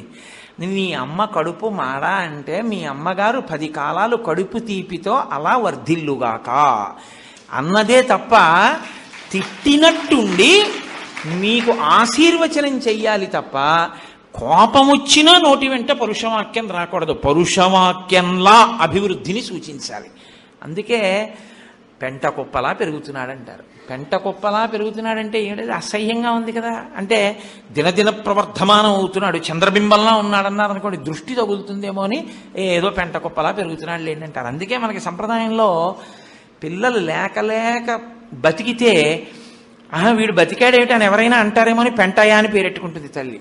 ఎందుకంటే ఆ పేరెట్టుకోవడం అంటే, అమ్మో ఇంకోసారి కనురాపు తగిలి నా బిడ్డ నాకు దక్కడేమో అన్న బెంగతో అంత నీచమైన పేరుతోనన్నా పిలుస్తాను, కానీ వాడు నాకు దక్కితే చాలంటుంది. అందుకే లోకంలో అమ్మలాంటి వ్యక్తి ఇంకా సృష్టిలో ఉండదు. ఈశ్వరుణ్ణి మీరు ఎక్కడో చూడలేరు. అమ్మయే ఈశ్వరుడు, అంతే. అమ్మయే భగవానుడు, తండ్రియే భగవానుడు. అందుకే కదండి రామాయణంలో రామచంద్రమూర్తి అన్ని మాటలు అంటారు. కౌసల్యా లోకభర్తారం శిశువేయం మనస్విని తమ్మమార్థం సుఖం పృచ్చ శిరసా చాభివాదయ అంటుంది సీతమ్మ సుందరకాండలో. వస్తోందిగా విందురు గాని. కాబట్టి ఆయన లంబోదరుడు అంటే ఆయన కడుపు తీపి అటువంటిది అని చెప్పడానికి మోదకంలో ఉన్న మధుర పదార్థం ఎలా ఉంటుందో ఆయన కడుపు తీపి మనందరి మీద అలా ఉంటుంది. ఆయన పూర్ణుడు. ఆయనకి నిజానికి ఆయన తినడానికి, అది తింటే సంతోషం అనడానికి ఆయనకి ఏం ఉండదు. ఆయనకి నువ్వు ఇవ్వడానికి ఏం లేదు. ఎక్కడ మొదలైందో అక్కడే పూర్తయిపోతే పూర్ణం అంటారు. ఇక తుది మొదలు కనపడవు, పూర్ణమైపోయిందంటారు. పూర్ణమద పూర్ణమిదం పూర్ణాత్ పూర్ణముదచ్యతే పూర్ణస్య పూర్ణమాదాయ పూర్ణమేవావశిష్యతే. కాబట్టి ఆయన పూర్ణుడు, అన్నీ ఉన్నవాడు. అన్నీ ఉన్నవాడు, మన యందు అపారమైన ప్రేమ ఉన్నవాడు, కడుపు తీపి ఉన్నవాడు. ఇది లంబోదరుడు. సమస్త బ్రహ్మాండములు ఆయన యందే ఉన్నాయి. కాబట్టి సుముఖశ్చైకదంతశ్చ కపిలో గజకర్ణకః లంబోదరశ్చ వికటో. వికటో అన్న మాటకి హాస్యస్ఫోరకమైనటువంటి పనులు చేసేటటువంటి వాడు అని ఒక అర్థం. రెండవ అర్థం ఒకటి ఉంది, కానీ నేను అది చెప్పను, అది అనవసరం కూడా. దాన్ని మీరు దృష్టిలో పెట్టుకోవలసిన అవసరం ఏమి ఉండదు. ఇది పెట్టుకోవడమే ఉత్తమం ఎప్పుడూ కూడా. వికటో అంటే హాస్యస్ఫోరకముగా ఉండేవాడు అని. కానీ అలా అనొచ్చా? హాస్యస్ఫోరకంగా ఉండడం ఏమిటి అంటే, విఘ్నేశ్వరుడు చేసేటటువంటి పనులు చాలా హాస్యస్ఫోరకంగా ఉంటాయి. అంటే నవ్వు పుట్టించేవిగా ఉంటాయి. నవ్వు పుట్టించేటట్టుగా ఉండేటటువంటి వాళ్ళు ఎవరు చేస్తారు ఆ పనులు? పిల్లలు చేస్తారు. పెద్దవాళ్ళు నవ్వు పుట్టించే పనులు చేస్తే బాగుండదు, పిల్లలే చేస్తారు. కాబట్టి ఆయన పిల్లవాడు, ఎప్పుడూ పిల్లవాడు. ఎప్పుడూ పిల్లవాడు అంటే దాని ఉద్దేశ్యం ఏమిటో తెలుసా అండి? ఒక్కటే, పిల్లవాడికి ఓ లక్షణం ఉంటుంది, ఇప్పుడే కోపం వస్తుంది, ఇప్పుడే మర్చిపోతాడు. మీరు చూడండి, పిల్లలు ఏదో ఇవ్వలేదని కోప్పడిపోయి ఏడిచేసి ఇలా ఎర్రగా ముఖం పెట్టేస్తారు, అంతే. 10 నిమిషాలు అవ్వదు, మీరు వాడిని ఎత్తుకుని ఇలా తీసుకెళ్ళి చూడు కాకి, నాన్న కాకే అంటే వాడు మర్చిపోయి కాకి అంటాడు మీతో. ఇప్పుడు కోపడతాడు, అప్పుడు మర్చిపోతాడు. అలా భక్తుల మీద కోపమే పెట్టుకోకుండా చేసిన దోషానికి శిక్షించి మళ్ళీ వెంటనే అనుగ్రహించే స్వరూపం ఏదుందో, అందుకే మీకు వినాయకుల్లో ఉన్న గొప్పతనం ఏమిటో తెలుసా అండి? కర్మ ఫలితంగా మీరేదైనా ఆపదలో ఉన్నారనుకోండి, వినాయకుడి కాళ్ళు పట్టుకుంటే ఆయన ఏం చేస్తాడంటే ఆ ఆపద రూపంలో మీ కష్టంలో వ్యగ్రత కల్పించి తీసేసి మీకు శాశ్వత సుఖాన్ని ఇచ్చేస్తాడు. అది గణపతి యందు బాగా తత్వంలో ప్రకాశిస్తుంది. నేను మీకు ఒక ఉదాహరణ చెప్పవలసి వస్తే, కుంభకోణంలో ఒక విఘ్నేశ్వరుడు ఉన్నాడు. ఆయన్ని చెరుకు విఘ్నేశ్వరుడు అంటారు. ఎందుకనో తెలుసా అండి? ఆ దేవాలయం దగ్గర ఒకసారి షుగర్ ఫ్యాక్టరీలోకి వెళ్ళిపోతూ ఒక చెరకు లారీ ఆగింది. వినాయకుడు చిన్న పిల్లాడి రూపంలో వచ్చి ఓ చెరుక్కర్ర ఇవ్వా అని అడిగాడు. అడిగితే ఆ యజమాని అన్నాడు, ఇది పంచదార చేస్తే తీయగా ఉంటుంది, మామూలుగా తింటే చప్పగా ఉంటుంది అన్నాడు. అంటే చుట్టుపక్కల వాళ్ళు అన్నారు, ఎందుకే మాటలో ఓ చెరుక్కర్ర పిల్లాడికి ఇవ్వడానికి, చూడవా ఎంత ముద్దుగా ఉన్నాడో, ఓ చెరుక్కర్ర అడిగితే అన్ని అబద్ధాలు చెప్తావని. అబద్ధాలు కాదండి, నిజం, నా చెరుకు అటువంటిదే, పంచదార చేస్తే తీయగా ఉంటుంది, మామూలుగా తింటే చప్పగా ఉంటుంది, అందుకే ఇవ్వలేదన్నాడు. ఆహా అని ఆ పిల్లాడు వెళ్ళిపోయాడు. మర్నాడు అతనికి దానికి కావలసిన ద్రవ్యం ఇచ్చేటప్పుడు దాంట్లో ఉన్నటువంటి రసం ఎంత చూడడానికి ల్యాబ్ టెస్టింగ్కి ఎడతాయి శాంపిల్స్. వెళ్ళినప్పుడు అది చప్పగా ఉంది అని రిజల్ట్ వచ్చింది. రిజెక్ట్ చేసింది షుగర్ ఫ్యాక్టరీ, మాకు వద్దు ఈ చెరుకు అంది. అతను తెల్లపోయాడు. నిన్నొక పిల్లాడు వస్తే చెరుకు తింటే చప్పగా ఉంటుందన్నాను, అందుకే చప్పగా అయిపోయింది, ఇదేంటి చెరుకు చప్పగా అయిపోవడం ఏంటి? వెంటనే అతను ఏం చేశాడంటే ఓ 10 చెరుక్కర్రలు పట్టుకెళ్ళి చూశాడు ఆ పిల్లాడి కోసం. పిల్లాడు కనపడలేదు, వినాయకుడు గుడి కనపడింది, పట్టుకెళ్ళి అక్కడ పెట్టేశాడు. పెట్టేసి వెళ్ళి మళ్ళీ కర్ర తీసి ఏదో పొరపాటు జరిగిందేమోనంటే టెస్ట్ చేయండి అన్నాడు. తీయటి రసం వచ్చింది. ఇప్పటికీ చెరుకు వినాయకుడు అంటారు అక్కడ. ఆయనలో ఉన్న చాలా గొప్ప గుణం ఏమిటో తెలుసా అండి? ఉపాసన చేస్తే అనుగ్రహిస్తాడు. ప్రత్యేకించి మీరు ఇంకా కిందకి పడిపోవడం తథ్యమని మీ కర్మ ఫలితం మీకు వచ్చేసి మీరు కిందకి వెళ్ళిపోతున్నప్పుడు మీరు వినాయకుడి కాళ్ళు కానీ పట్టుకున్నారనుకోండి, ఆయనకున్న గొప్పతనం ఏమిటో తెలుసా అండి? బాధని గబగబగబ అనుభవింపచేసి చాదని లాగినట్టు లాగేస్తాడు పైకి, మళ్ళీ లాగేసి మిమ్మల్ని సమున్నత స్థితిలోకి తీసుకెళ్ళి నిలబెడతాడు. అది గణపతి యొక్క అనుగ్రహం. అలా ఉంటుంది. కావ్యకంఠ గణపతి మునిని ఒక మహాపండితుడు, మహావిద్వాంసుడు, భగవాన్ రమణుల శిష్యులు. ఆయన ఒకానొకప్పుడు కాశీపట్టణంలో వెళ్ళి అక్కడ కూర్చున్నారు. కూర్చుని గణపతి ముని తండ్రి గారు కూర్చుని ఉపాసన చేస్తుంటే ఆయనకి అకస్మాత్తుగా గణపతి విగ్రహంలోంచి ఒక పసిపిల్లవాడు పాకుతూ వచ్చి తొడ మీద చేతులు వేసి ఆయన్ని చూస్తున్నట్లు అనిపించింది. ఆయన ధ్యానంలో ఉన్నారు. ఇదేమిటి ఇలా అనిపిస్తోంది, నాకు ఎవరో పిల్లవాడు పాకి వచ్చి నా తొడ మీద చేతులేసి చూస్తున్నట్లుంది అని కళ్ళు తెరిచి చూశారు. నాకు గణపతి అనుగ్రహంతో గణపతి కొడుగ్గా పుడుతున్నారు అని నిర్ణయం చేసుకుని నాకు పురిటిమైలు వచ్చిందని ఆయన గుళ్ళోకి వెళ్లకుండా ఇంటికి వెళ్ళిపోయారు. అప్పుడు టెలిగ్రామ్లు అవి ఏం లేవు. ఇంటికి వెళ్ళిపోతే, ఎందుకంటే ఆయన యాత్రలో ఉన్నారు, ఎక్కడికని ఇస్తారు టెలిగ్రాము? వెళ్ళిపోతే ఆయనకి ధ్యానంలో ఎప్పుడు తొడ మీద ఒక పిల్లవాడు చేయవేసినట్టు అనిపించిందో అదే ముహూర్తంలో కొడుకు పుట్టాడు. ఆయనే మహావిద్వాంసుడయ్యాడు. కావ్యకంఠ గణపతి ముని అని మంత్రద్రష్ట అయ్యారు ఆయన. చిట్ట చివరి అవతార పరిసమాప్తి కూడా అలాగే చేశారు. తెలియక ఖర్గపూర్ అనుకుంటాను, గణపతి నవరాత్రులకు ఆయన వెడితే సాక్షాత్ వినాయకుడు లాంటి వారిని కూర్చోబెట్టి ఆయనకే గణపతి పూజ చేసేసి ఉద్వాసన మంత్రం చెప్పేశాడు అర్చకుడు పొరపాటున. యజ్ఞేన యజ్ఞమైదంత దేవాహత్తాని ధర్మాని ప్రథమాన్యాసన్ అన్నాడు వెళ్ళిపోమ్మని. అంటే మూర్తిని కదిపేస్తాం కదా, అంతే ఆయన శరీరం వదిలేశారు. మంత్రభాగమేనండి, దాని శక్తి చూపిస్తుంది. కాబట్టి గణపతి చాలా గొప్పగా అనుగ్రహిస్తాడు, మహానుభావుడు వినాయకుడు. కాబట్టి వికటో ఆయన చేసే పనులు హాస్యస్ఫోరకంగా ఉంటాయి, కానీ ఆయన చాలా బాగా అనుగ్రహించేటటువంటి స్వరూపం ఉన్నవారు. ఆయన చేసే పనులు ఏమిట్రైలాగా అనిపిస్తుంది, కానీ చాలా గమ్మత్తుగా ఉంటుంది ఆయన చేసేది. మీకు నేను ఉదాహరణ చెప్పాలంటే, ఇందాక అన్నా కదా శ్రీకాంతో మాతులో యస్య, మేనమామ గారు శ్రీ మహావిష్ణువు ఒకసారి వినాయకుడి పుట్టినరోజు వచ్చింది. వినాయకుడి పుట్టినరోజు వస్తే వినాయకుడి మేనమామని పిలిచారు. మేనమామ అత్తయ్య వెళ్ళారు. లక్ష్మీదేవి నారాయణుడు ఏవో బహుమానాలు పట్టుకెళ్ళాడు మేనల్లుడికని. అన్నీ అక్కడ పెట్టి ఒరే నాన్న నీకు తెచ్చాను రా అని చూపిస్తుంటే ఇవన్నీ ఇస్తూ ఉండడంలో సుదర్శన చక్రాన్ని పక్కనెట్టుకున్నాడు ఆయన. ఆ పిల్లాడికి ఈ చక్రం నచ్చింది, గుడుక్కుని నోట్లో పడేసుకున్నాడు. ఏముందంటే ఆ తొండంతో తీసి ఇలా పెట్టి మింగేశాడు. అయ్య బాబాయ్ నా చక్రం ఏదన్నాడు. మింగేశాను మామయ్య అన్నాడు. అయ్య బాబాయ్ మింగేస్తే ఎలాగరా, మరి ఎలాగరా, ఇచ్చేయిరా ఇచ్చేయిరా ఇచ్చేయిరా అంటే ఇస్తాడా? ఆ లంబోదరంలో పడేసుకుని పరిగెడుతున్నాడు అటు ఇటును. అప్పుడు శ్రీ మహావిష్ణువు ఆలోచించారు ఎలా వీడి కడుపులోంచి తేవడం అని. వీడికి ఏదైనా హాస్యస్ఫోరకంగా ఉంటే సంతోషిస్తాడు ఆయన. అదో విచిత్రం. మిగిలిన దేవుళ్ళ దగ్గర వీడు డిసిప్లిన్డ్గా కూర్చోవాలి, ఆయన దగ్గర సంతోషమైన పనులు చేస్తే సంతోషిస్తాడు ఆయన. వీడికి నవ్వు పుట్టిద్దామని కుడి చెవి తీసి ఈ చెవిని ఎడం చెవిని పట్టుకుని గుంజీలన్నవి మొదట తీసిన వారు విష్ణుమూర్తి. గుంజీలు తీశారు. తీస్తే వినాయకుడు చూసి మామయ్య మామయ్య అదేమిటి ఇలా పట్టుకుని అలా ఊగుతున్నామని పెద్ద నవ్వు నవ్వాడు. పిల్లవాడికి పలక మారి లోపల నుంచి సుదర్శన చక్రం బయటపడిపోయింది.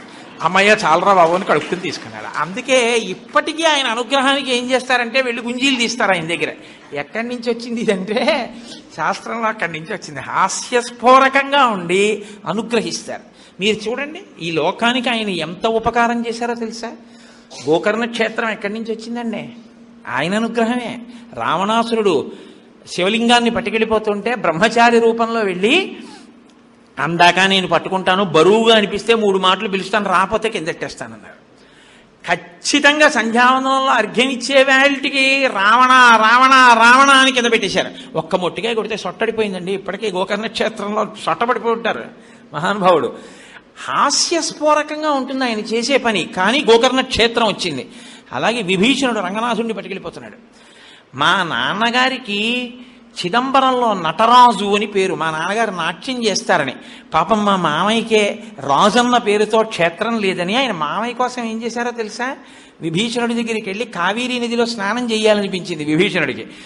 బ్రహ్మచారి రూపంలో కనబడ్డారు. ఒరే నాయన కొంచెం ఇది పట్టుకుంటావా, ఈ రంగనాథుడి మూర్తిని, నేను కావేరీలో స్నానం చేసి వస్తా అన్నారు. బరువుగా అనిపిస్తే పిలుస్తాను వచ్చేయాలన్నారు. అలాగేనన్నారు. ఆయన స్నానానికి వెళ్ళారు. ఈయన 3 మాటలు పిలిచి అక్కడ ఎట్టేశారు. మా నాన్నగారు నటరాజు అయితే మా మేనమావ రంగరాజు అని శ్రీరంగనాథుడిగా అక్కడ తీసుకొచ్చి పెట్టినవారు వినాయకుడే. అంత గొప్ప వైష్ణవ క్షేత్రం వినాయకుడి వల్లే వచ్చింది. కాబట్టి ఇక్కడ చిదంబరం ఉంటే అక్కడ శ్రీరంగాన్ని తెచ్చినవాడు మా స్వామి వినాయకుడే. కాబట్టి శ్రీకాంతో మాతులో యస్య. ఆయన చేసేవి హాస్యస్ఫోరకంగా ఉంటాయి, కానీ చాలా మహోపకారాలు చేస్తుంటారు. ద్రవిడ దేశానికి నది లేదు. వాళ్ళు దాహార్తితో కొట్టుకుపోయేవారు. ద్రవిడ దేశంలో ఉన్న భక్తులందరూ గణపతిని ఆరాధన చేశారు వినాయకుడిని. మీకు నీళ్లు ఇస్తానన్నారు ఆయన. అగస్త్య మహర్షి యొక్క కమండలంలోకి నదీ జలాలు ఉండేవి గంగానదిలాగా. కాబట్టి ఆ కమండలం కింద కాని పడిందో పెద్ద నది ప్రవహిస్తుంది. ఆయన ఒక కొండ శిఖరం మీద కూర్చుని ఉపాసన చేస్తున్నారు అగస్త్య మహర్షి. ఈయన విఘ్నేశ్వరుడు కాకి రూపంలో వెళ్ళి కమండలం కింద పడేశారు. అప్పుడు పుట్టింది కావేరీ నది. కావేరీ నది అగస్త్య మహర్షి యొక్క కమండలంలోంచి వచ్చింది. అందుకే ఇప్పటికీ ద్రవిడ దేశంలో తమిళనాడులో మా అభివృద్ధి అంతా వినాయకుడి భిక్షని చెప్పుకుంటారు వాళ్ళు. కావేరీ నది ఉంది కాబట్టి మేము అన్నం తింటున్నాం అంటారు. వినాయకుడి భిక్షని మీకు అందుకే ఎక్కడ చూసినా వినాయకుడి గుళ్ళు ఉంటాయి ఆ తమిళనాడు అంతా. కాబట్టి ఆయన కాకి రూపంలో పడేసి బ్రహ్మచారి రూపంలో పారిపోతున్నారు. నా కమండలం కింద పడేశావు, నదీ ప్రవాహం కింద నీరంతా ఇంత గొప్ప నీరు వెళ్ళిపోయిందని అగస్త్య మహర్షి కూడా పొట్టిగా ఉంటారు. ఆయన ఈ బ్రహ్మచారిని పట్టుకుందామని పరిగెత్తారు. పరిగెడితే కొంత దూరం పరిగెత్తిచ్చి వినాయక రూపంలో సాక్షాత్కరించారు. అగస్త్య మహర్షి అయ్యయ్యయ్యయ్యో, ఇంత చదువుకున్నాను, ఇంత తపస్సు చేశాను, లోకోపకారానికి కాకి రూపంలో నా కమండలం పడగొడితే బ్రహ్మచారి రూపంలో కనబడితే బ్రహ్మచారిని కొట్టబోయాను. ఆవేశంలోని ఎందుకు నా బుద్ధి ఇది తెలుసుకోలేకపోయాను, అయ్యయ్యో అని ఇలా అన్నారు. అందుకే అప్పటి నుంచి ఎంత తప్పు ఆయన పట్ల చేసినా గణపతి దగ్గరికి వెళ్ళి ఇలా అంటే ఆయన సంతోషిస్తారు, తప్పులు మన్నిస్తారు. అందుకు వచ్చాయండి ఇవన్నీ, ఉత్తినే వచ్చాయనుకుంటున్నారా? వికటో హాస్యస్ఫోరకంగా ఉన్నట్టుంటే ఆయన చేసే పనులు. కానీ ఆయన చాలా గొప్పగా అనుగ్రహిస్తారు. మీరు ఏ దేవుడి దగ్గరికన్నా వెళ్ళి ఇలా అంటే రక్షించడం, గుంజీలు తీస్తే రక్షించడం అలా ఉండదు. ఆయన దగ్గర ఏమీ అనక్కర్లేదు. వెళ్ళి ఇలా కొట్టుకుని 3 గుంజీలు తీసేస్తే చాలు. ఆయన అన్ని తప్పులు క్షమించి నేను ఉన్నాను లేరా నీ వెంటంటారు. ఇప్పుడు ఇవి కటో సరే, ఇంకా దాన్ని అక్కడతో వదిలేస్తాను. సుముఖశ్చైకదంతశ్చ కపిలో గజకర్ణక లంబోదరశ్చ వికటో విఘ్నరాజు. ఇంకా సగం కూడా అవ్వలేదు ఏమండి. ఎంత ఒక వాక్యంలో పూర్తి చేసేస్తాను 16. అది పెద్ద విశేషమే ఉంది. వికటో విఘ్నరాజో వినాయక. విఘ్నరాజు వినాయకుడు అని 2 పేర్లు. మీరు బాగా జ్ఞాపకం పెట్టుకోవాలి ఈ విషయాన్ని. ఒకే దేవాలయ ప్రాంగణంలో 2 వినాయకులు ఉన్నారనుకోండి. ఒకే దేవాలయ ప్రాంగణంలో 2 వినాయకులు ఇక్కడ ఉన్నారు. అలాగే ఉంటే ఒకరు విఘ్నరాజు, ఒకరు వినాయకుడు. మీరు రాజద్వారంలోంచి లోపలికి రాగానే కనపడేవాడు విఘ్నరాజు, ఇంకా లోపలికిడితే కనపడేవాడు వినాయకుడు. విఘ్నరాజు వినాయకుడు సమాన స్థాయిలో పూజలు అందుకుంటారు ఎప్పుడు. ఎందుకో తెలుసా అండి? ఒకరు విఘ్నాన్ని కల్పిస్తారు, ఒకరు విఘ్నాన్ని తీసేస్తారు. విఘ్నాన్ని కల్పిస్తే విఘ్నరాజు, విఘ్నాన్ని తీసేస్తే వినాయకుడు. అదేమిటంటే కల్పించడం ఎందుకండి అని మీకు అనుమానం రావచ్చు. విఘ్నాన్ని ఎందుకు కల్పిస్తాడో తెలుసా అండి? మిమ్మల్ని ఏదైనా మీరు చేసినటువంటి గత జన్మలలోని పాపకర్మ మహోగ్రమైన రూపంతో తరువుకొచ్చి మీకు ఏదైనా చాలా ఉగ్రమైన ఫలితాన్ని ఇవ్వబోతుంటే చిన్న ప్రతిబంధకంగా అడ్డొచ్చి తీసేస్తాడు. ఏదో మీరు చాలా ముఖ్యమైన పని మీద వెళ్ళాలి, ఒక పెద్ద లారీ ఒకటి అడ్డొస్తుంది. అమ్మ బాబోయ్, ఇప్పుడు ఈ లారీ వెళ్తుందా మనం పెడతామా అనుకుంటాం. 10 హారన్లు కొట్టేస్తాం, ఆ లారీ వెళ్ళిపోతుంది, మీరు వెళ్ళిపోతారు. చాలా పెద్ద ఉపద్రవాన్ని చిన్న ప్రతిబంధకంగా చేసి తీసేస్తాడు ఆయన. ఆయన విఘ్నరాజు. మీకు ఆ కల్పించినటువంటిది విఘ్నరాజ స్వరూపం, మీ పాపాన్ని తీసేసి విఘ్నాన్ని తీసేసేది వినాయక స్వరూపం కాదు. ఇంకొక అర్థం ఏమిటో తెలుసా అండి? లోకాన్ని పాడు చేయాలని, మిమ్మల్ని వ్యక్తి స్థాయిలో మిమ్మల్ని పాడు చేయాలని, విశాల పరిధిలో దేశాన్ని పాడు చేయాలని ప్రయత్నించే వాళ్ళ ప్రయత్నాలకి విఘ్నం కల్పించి మిమ్మల్ని రక్షించేవాడు విఘ్నరాజు. ఆ రక్షణ పరిపూర్ణం చేసి మీకున్నది మీకుంచి మిమ్మల్ని కాపాడేవాడు వినాయకుడు. అందుకని ఒక దేవాలయంలో 2 ఉంటే చాలా గొప్ప విషయం. ఇద్దరికీ నమస్కారం చేయడం, ఇద్దరికీ పూజ చేయడం విశేష ఫలితాన్ని ఇస్తుంది. కాబట్టి విఘ్నరాజో వినాయక కాదు కాదు. ఇంకొక అర్థం ఏమిటో తెలుసా అండి? మీకు గుర్తు చేస్తాడు తప్పు జరిగిందని. నేను ఇన్ని ఉదాహరణలన్నీ నేను చెప్పను, ఏదో ఒకటి చెప్తాను. చూడండి, వెల్లూరు అని ఉంది ఆంధ్రప్రదేశ్ బోర్డర్లో, తిరుపతి చిత్తూరు డిస్ట్రిక్ట్. ఆ వెల్లూరు దగ్గర షేన్పెక్కం అని ఒక ఊరు. ఆ ఊరిలో 11 మంది వినాయకులు భూమి లోపలికి ఉన్నారు. వాళ్ళు పైకి రాలేదు. ఏకాదశ రుద్రుల్లాగా ఏకాదశ వినాయకులు స్వయంభూ 11 మంది. ఒకానొకప్పుడు మరాఠాకి చెందినటువంటి ఒక రాజు అటుగా వెళ్ళిపోతున్నాడు. ఒక రాత్రి వేళ వెళ్ళిపోతుంటే ఆయన రథం తాలూకా ఇరుసు విరిగిపోయి ఆగిపోయింది. అరెరే, ఇంత రాత్రి వేళ రథం ఇరుసు విరిగిపోయింది ఏమిటి అని కిందకి దిగితే కాళ్ళకి తడిగా తగిలింది. ఏదో ఏమిటి కాళ్ళకి తడిగా తగిలింది అని దీపం తెప్పించి చూశాడు. నెత్తుటి మడుగు ఉంది. ఆయనకి అర్థం కాలేదు. నెత్తుటి మడుగు ఏమీ కనపట్టలేదు, ఇరుసు విరిగిపోయింది. ఏమిటి ఇలా జరిగింది అని ఆ పక్కనే తెల్లవారితే కానీ మరి వచ్చి బాగు చేయరు కదండి, ఊరు బయట పడుకున్నాడు. ఆయనకి కల్లో వినాయకుడు వచ్చారు. వచ్చి ఇక్కడే భూమి లోపల తల ఒక్కటి కొద్దిగా పైకి ఉండేటట్టుగా 11 స్వరూపాలతో నేనున్నాను. ఎన్నడూ ఎవ్వరూ వెళ్ళని మార్గంలో నువ్వు వెడుతూ నీ రథ చక్రం నా తల మీదకెక్కింది, నా తల చిట్లి నెత్తురు కారింది. జరిగిన పొరపాటు జరిగింది, అందుకే రథం ఇరుసు విరిగిపోయింది. నీవు రాజువు కనుక ఈ 11 మంది మూర్తులకి దేవాలయం కట్టు, కానీ మూర్తులు మాత్రం లోపలికే ఉంటాయి, తలలు కనపడతూ అని చెప్పారు. ఇక్కడ దేవాలయం కట్టారు. ఆ షేన్పెక్కం ప్రత్యేకించి కంచికామకోటి పీఠాధిపతులుగా ఉండేవారు. నడిచే దేవుడని పేరుగాంచినటువంటి చంద్రశేఖరేంద్ర సరస్వతీ స్వామి వారికి చాలా పట్టు. ఆయనకి ఆ వినాయకుడికి నేను కొబ్బరికాయలు కొట్టి వెడతాను అని సంకల్పం చేసుకున్నారు. ఎప్పుడు ఆయన అటువైపుగా వెళ్ళిపోతూ, ఆయన ముందు వెళ్ళిపోతున్నారు నడిచి. వెనకాతల ఇప్పుడు కంచికామకోటి పీఠానికి ఆధిపత్యం వహిస్తున్న జయేంద్ర సరస్వతి, ఇప్పుడు ప్రస్తుతం గుంటూరు విజయవాడలోనే ఉన్నారు ఆయన. జయేంద్ర సరస్వతి స్వామి వారు వెనకాల ఏనుగు మీద వస్తున్నారు. పరమాచార్య స్వామి వారి షేన్పెక్కం దాటి ముందుకు వెళ్ళిపోయారు. ఆ దేవాలయం దగ్గర దాకా వచ్చేటప్పటికి జయేంద్ర సరస్వతి స్వామి వారికి ఏనుక్కి వెర్రెక్కింది. అది ఎవరి మాట వినకుండా వెర్రి ఎక్కి అది ఎవ్వరి మాట వినకుండా గిర్ర గిర్ర గిర్ర గిర్ర తిరుగుతోంది. ఏనుగు అలా తిరగబడినా, ఏనుగు వ్యగ్రతను పొందినా ఏదో విషయాన్ని సూచిస్తోందని గుర్తు. అప్పుడు పట్టుకోలేకపోయారు ఆ ఏనుగుని ఎవ్వరు. అందరూ భయపడిపోయారు. పైనేమో స్వామివారు ఉన్నారు. ఏ ప్రమాదం జరుగుతుందో అని ముందుకెళ్ళిపోయిన పరమాచార్య స్వామివారి దగ్గరికి పరిగెత్తారు. పరిగెత్తి స్వామి ఇలా జరిగిందన్నారు. ఏం చెయ్యం, ఏనుగుని ఏం చేసినా ఆగట్లేదు, పైనున్న జయేంద్ర సరస్వతికి ప్రమాదం జరుగుతుందేమో, పడిపోతారేమో అని, తొండంతో లాగేస్తుందేమో అని భయపడుతున్నామని. అంటే ఆయన అన్నారు, నా వల్ల అపరాధం జరిగింది, నేను ఇటువైపు వెడుతూ షేన్పెక్కంలో కొబ్బరికాయలు కొట్టి వెడతాను అనుకున్నాను, మరిచిపోయాను అని వెనక్కి వచ్చి ఏనుగుని ఎవ్వరూ ఏం చేయకుండా అలా వదిలేయండి అన్నారు. అది అలా గిర్ర గిర్ర తిరుగుతోంది. ఆయన వచ్చి నిలబడి కొబ్బరికాయలు కొట్టారు, 16 కొబ్బరికాయలు అంతే. ఆ ఏనుగు స్వస్థత పొంది మామూలుగా నడిచింది. యథార్థంగా జరిగింది. ఇది యథార్థంగా జరిగిన సంఘటన.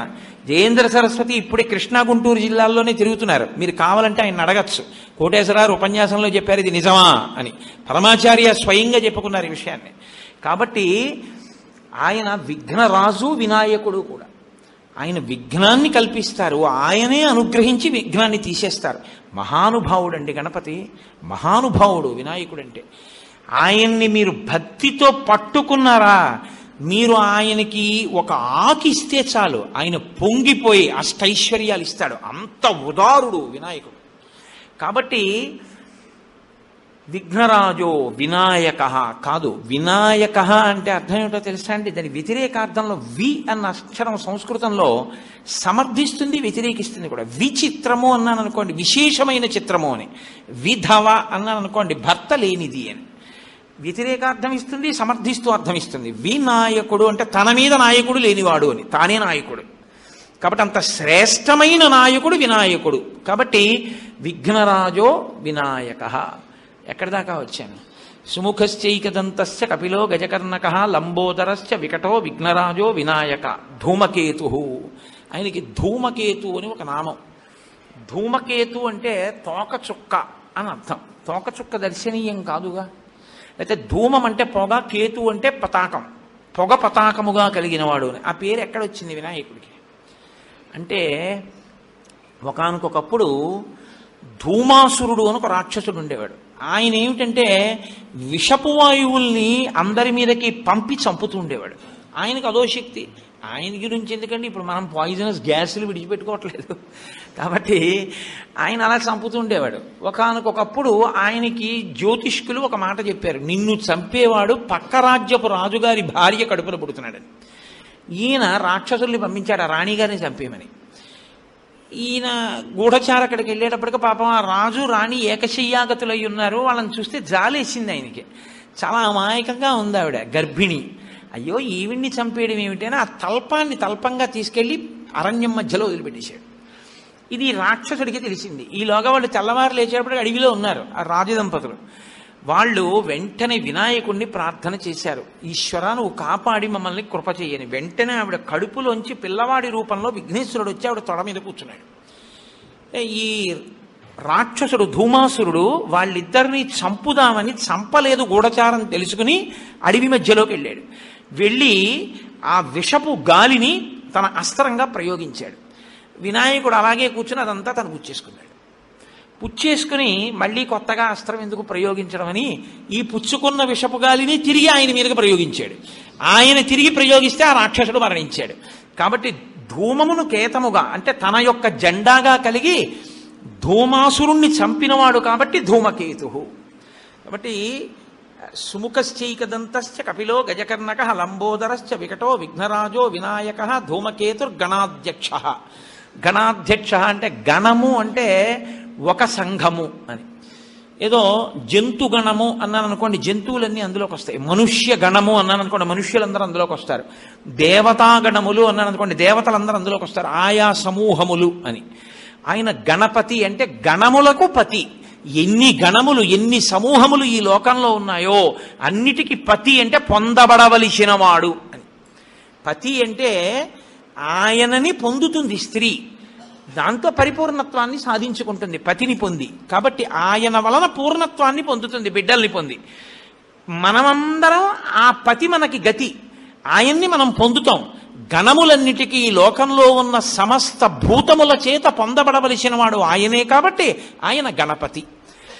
కాబట్టి విఘ్నరాజో వినాయక ధూమకేతుర్ గణాధ్యక్ష పాలచంద్రో. పాలచంద్రో అంటే పరమశివుడు ఎలా తన కిరీటం మీద ఆ శిరస్సు మీద చంద్రమౌళి అంటారు, తదియనాటి చంద్రబింబం ఎలా ఉంటుందో అటువంటి చంద్రరేఖని ధరిస్తాడో ఈయన కూడా చంద్రరేఖని ధరించేటటువంటి స్వరూపం ఉన్నవాడు. నేను వివరంగా చెప్పడం కుదరదు, కానీ చతుర్దశి మహాత్మ్యము అని చాలా అద్భుతమైనటువంటి విషయం అది, కానీ చాలా దీర్ఘంగా ఉంటుంది. వేరొకసారి ఎప్పుడైనా ప్రస్తావన చేస్తాను.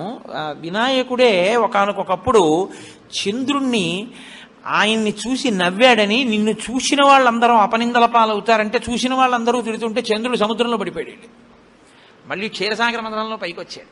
అప్పుడే చతుర్దశి మహాత్మ్యం ఇచ్చాడు ఆయన.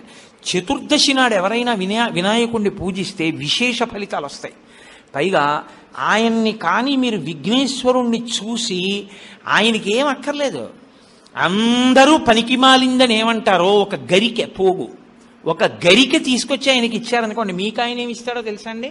అష్టైశ్వర్యాలు ఇస్తాడు. అందుకే కర్ణాటకలో కన్నడ సంప్రదాయంలో పురంధరదాస్ గారని కీర్తనలు ఉన్నాయి. ఆయన లంబోదర లకుముకిరా అంటారు. అంటే అర్థం ఏమిటంటే, లంబోదరా నీవు లక్ష్మీకారకుడవురా, నువ్వు లక్ష్మిని ఇస్తావు మాకు. వాళ్ళ నాన్నగారు ఏం చేస్తారు, ఒక్కసారి జ్వాలాతోరణం అని ఆవిరిగడ్డి ధాన్యం అంతా మీరుచుకుని గడ్డి తీసుకొచ్చి కాల్చి దాని కింద 3 మాటలు తిప్పితే చాలు, యమసదనం కనపడకుండా ఆయన అనుగ్రహిస్తాడు. గరిక పట్టుకొచ్చి కాళ్ళ మీద వేస్తే చాలు, పొంగిపోయి అష్టైశ్వర్యాలు ఇస్తాడు ఈయన. కాబట్టి పాలచంద్రో గజానన, ఏనుగు యొక్క ముఖం ఉన్నవాడు. మళ్ళీ ఇది ఏమంటే మీరు ఇందాక చెప్పినట్టు సుముఖ అన్న దాంట్లోకి వస్తోందే, సుముఖలోకి ఏనుగు ముఖాన్ని అన్వయం చేసి చెప్పాను మీకు, కానీ ఇప్పుడు ప్రత్యేకంగా ఏనుగునే చెప్తున్నారు. ఏనుగునే ఎందుకు చెప్తారో తెలుసా అండి? ఏనుగు తలకి ఒక బుద్ధి ఉంది. ఏమిటి ఆ బుద్ధి అంటే, మీకు ప్రపంచంలో ఒక పెద్ద క్రేన్ ఉందనుకోండి, ఆ క్రేన్ని ఈ పెద్ద ఇనప స్తంభాన్ని ఎత్తు అన్నారనుకోండి, ఎత్తేస్తుంది. ఓ గుండు సూదిని కిందేసి ఓ క్రేను ఈ గుండు సూది తీయి అన్నారనుకోండి, అది తీయలేదు, దానికి సాధ్యం కాదు. గుండు సూదిని శ్రావణం అని ఉంటుంది, కంసాలి వారి దగ్గర ఉంటుంది, వాళ్ళు ఇలా పట్టుకుని ఎత్తుతారు. అదేమి కంటికి ఇలా తీసి ఇలా పెట్టుకుని వాచీలు బాగు చేసేవాళ్ళు చిన్న శ్రావణం పెట్టి కనపడని కూడా చిన్న చిన్నవి శ్రావణంతో తీసేస్తుంటారు. ఇలాగా ఆ శ్రావణంతో మీరు కింద ఉన్న చిన్న సూదిని తీయచ్చు, ఒక పెద్ద ఇనప స్తంభాన్ని ఎత్తండి, ఎత్తలేరు. ఏనుగు తన బుద్ధి వైభవం చేత ఇంటింటి కళ్ళు, కానీ తన బుద్ధితో కింద ఉన్నటువంటి చిన్న సూదిని పైకెత్తుతుంది, పెద్ద స్తంభాన్ని పైకెత్తుతుంది. పెద్ద పెద్ద దేవదారు దుంగలతోటి శత్రురాజుల యొక్క రాజద్వారాలకు ఉన్నటువంటి తలుపులు బదలగొడుతుంది. ఏనుగులకి ఇనప గొలుసులేసి ఇనప గొలుసుల మీద దేవదారు దొంగలు పెట్టి ఏనుగుల్ని పరిగెత్తిస్తారు. పరిగెడితే ఈ దేవదారు దొంగలు వెళ్ళి రాజద్వారాల్ని గుద్దుతాయి. ఆ కోట గుమ్మాలు అంతంత బలంగా ఉండేవి పూర్వం. కొన్ని నెలల పాటు ఏనుగులకి ఇనప గొలుసులేసి దేవదారు దొంగలతో గుద్దిస్తే తలుపులు బద్దలయ్యేవి, అప్పుడు కోటలోకి ప్రవేశించేవారు. కాబట్టి ఏనుగు బరువైన పని చేస్తుంది, తేలికైన పని చేస్తుంది. లోకంలో అంత పెద్ద శరీరం ఉన్న ప్రాణి ఏనుగు ఒక్కటే. ఇంత పెద్ద శరీరం ఉన్న ఏనుగు తన శరీరంతో చంపేస్తుంది దేన్నైనా, ప్రయత్నం అక్కర్లేదు, తన కాలుతో తొక్కేస్తే చాలు. తన కాలుతో తొక్కగలిగినటువంటి ఏనుగు తొక్కడం మానేసి తన మీద ఎక్కడానికి తానే సాధనం అవుతుంది. మీరు ఎప్పుడైనా గురువాయూరులో చూశారో లేదో, ఏనుగు కాలు ఇలా చాపి నించుంటుంది. నించుంటే ఆ తాడు పట్టుకుని దాని మోకాల్లోనూ కాలు పెట్టి గబ్బ గబ్బ గబ్బ గబ్బ పైకి ఎక్కేస్తారు. తొండం ఇలా చాపి ఎక్కించుకుంటుంది. కాళ్ళు 2 వెనక కాళ్ళు చాపి తోక పట్టుకుని కిందకి దిగిపోతుంటారు. అలా దిగిపోవడానికి అవకాశం ఇస్తుంది. కాబట్టి తన మీదకెక్కడానికి తానే సాధనం అవుతుంది, తనని పొందడానికి తానే అనుగ్రహిస్తాడు వినాయకుడు.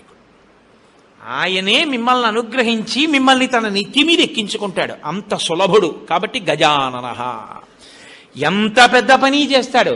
ఇదేమిట్రా నాకింత చిన్న పని అడగడం ఏమిట్రా అని అండో, మీకు ఎంత చిన్న పని చేసి పెడతాడు. కాదు, ఆయనకి గజముఖం ఎక్కడుంటే అక్కడ ద్వైపం అని పేరు. ద్వైపం అంటే ఏమిటో తెలుసా అండి? రెండంచెలలో తింటే ద్వైపం అంటారు. మనందరం ద్వైపం కిందకు వస్తాం. అది ఉత్కృష్ట ప్రాణి అని గుర్తు. రెండంచెల్లో తింటే అంటే ముందు చేత్తో పట్టుకుంటుంది, తర్వాత నోట్లో పెట్టుకుంటుంది తప్ప కలియపడి తింటే హీనప్రాణి అని గుర్తు. ఒక కుక్క ఉందనుకోండి, అక్కడేదో కనపడింది అనుకోండి, అమాంతం వచ్చి నోటితో కరిచేస్తుంది తప్పించి చేత్తో పట్టుకు తినదు. ఒక కోడి, కుక్క, పిల్లి, పంది ఏదైనా అంతే. ఒక్క ఏనుగు మాత్రం, కోతి మాత్రం, మనిషి మాత్రం, ఈ ముగ్గురు ద్వైపాలు. వీళ్ళు చేత్తో పట్టుకుని తర్వాత నోట్లో పెట్టుకుంటారు. ఏనుగు చూడండి, పదార్థాన్ని చేత్తో పట్టుకుని తర్వాత ఇలా తిప్పి చక్కగా ఇలా నోట్లో పెట్టుకుంటారు. లోపలికి తీసుకునేటప్పుడు రెండంచెలు, బయటికి విసిరేసేటప్పుడు ఒకటే అంచె. ఏనుగు నీళ్ళని బయటకు విసిరేయాలనుకుంది అనుకోండి, లాగి రెండంచెల్లో విసరదు, ఒక్కసారి జుమ్మని విసిరవతల పారేస్తుంది అంతే. చెయ్యి నాకెందుకనుకున్నా ఇచ్చేద్దాం అనుకుని సంకల్పం చేసినా, ఇవి ఇచ్చేద్దాం అనుకున్నాడు అనుకోండి, ఆలోచన ఉన్నది ఇచ్చేస్తాడంతే. ఇవ్వడంలో ఒక్క అంచె, పుచ్చుకోవడంలో 2 మాటలు. 2 సార్లు ఆలోచిస్తే కానీ ఏది పుచ్చుకోడు. తీసుకునేటప్పుడు అంత ఆలోచించి తీసుకుంటాడు, ఇచ్చేసేటప్పుడు ఆలోచన లేకుండా ఇచ్చేస్తాడు. ఇది ఆయన గొప్పతనం. కాబట్టి ద్వైపం, అది గజముఖం కాదు. లోకంలో అన్ని ప్రాణులకు కూడా తోక అనేటటువంటిది హీనపక్షంగా ఉపయోగపడుతుంది. అందుకే ఓ సామెత, దాని తోకటూ తిరుగుతున్నాడు అంటారు. తోకని ఎవరు పట్టుకోరు. పైగా మీకు లోకంలో ఇంకొక విచిత్రం ఏంటంటే, గోరు వెంట్రుక ఈ 2 కూడా పరమ అమంగళప్రదాలు. అసలు వెంట్రుక అంటే ఒక 6 నెలల ఉపన్యాసం చెప్పచ్చు, అంత సబ్జెక్ట్ ఉంది దాని మీద. ఆ వెంట్రుక మీద ఏదో వెంట్రుక అంటాం కానీ మనం వెంట్రుక అన్నది అంత గొప్పదండి. లోకంలో ఎవరైనా పెద్దలు కానీ మీ ఇంటికి పలహారానికి కానీ భోజనానికి కానీ దేనికైనా వచ్చారనుకోండి, అన్నిటికన్నా జాగ్రత్త ఏంటంటే వెంట్రుక వెళ్లకుండా చూసుకోవాలి ఎప్పుడు. నేను వెంట్రుక కానీ కనపడితే ఇక ఆ భోజనాన్ని చేయకూడదు, ఉత్తరాపోసనం బట్టి లేచిపోవాలి. పూజ జరుగుతుండగా వెంట్రుక కానీ ఎగిరి వచ్చిందనుకోండి, ఆ పూజ అక్కడితో పోతుంది. ఇంకా తీసి మళ్ళీ స్నానం చేసి పూజ చేయాలి. వెంట్రుక అంత అపవిత్రం. కానీ ఏనుగు తోక మీద ఉన్న వెంట్రుకని చుట్టి ఉంగరంలో పెట్టి పైన రాయిని పొదిగితే ఏ దృష్టి దోషం కానీ గ్రహదోషం కానీ ఉగ్రమైన భూతములు కానీ ఏమీ చేయలేవు. అందుకే పూర్వం రాజకుటుంబాల్లో పులి గోరు ఏనుగు వెంట్రుక గొలుసులో వేసేవారు. ఇప్పటికీ గురువాయూరులో కృష్ణ పరమాత్మ పులిగోరు వేసుకుని ఉంటాడు. చిన్ని కృష్ణుడికి పులిగోరు వేసింది యశోద. గోళ్లల్లో గొప్పది పులిగోరు, వెంట్రుకల్లో గొప్పది ఏనుగు వెంట్రుక. ఇంకో విచిత్రం ఏంటో తెలుసా అండి? జంతువుగా పూజ ఏనుక్కొక్కదానికి. గజ పూజ, గోపూజ అంటారు. పీఠాల్లో ఈ రెండిటికి పూజ చేస్తారు, గజ పూజ, గోపూజ ప్రధానంగా. అశ్వపూజ పక్కన పెట్టండి, గజ పూజ, గోపూజ. ఇందులో గోపూజ జంతు పూజ కాదు, పరాశక్తి పూజ. గోపూజని ఎప్పుడూ కూడా మీరు జంతువుకి చేస్తున్న పూజ అనుకోకూడదు, అది పరాశక్తికి పూజ చేసినట్టు. అందుకే చంద్రశేఖర భారతీ స్వామి వారు శారదాదేవి గుళ్ళోకి ఎడుతుంటే ఆవు బయట పడుకుని ఉంటే తీయద్దని ఆవుకి పూజ చేసి వెళ్ళిపోయారంతే.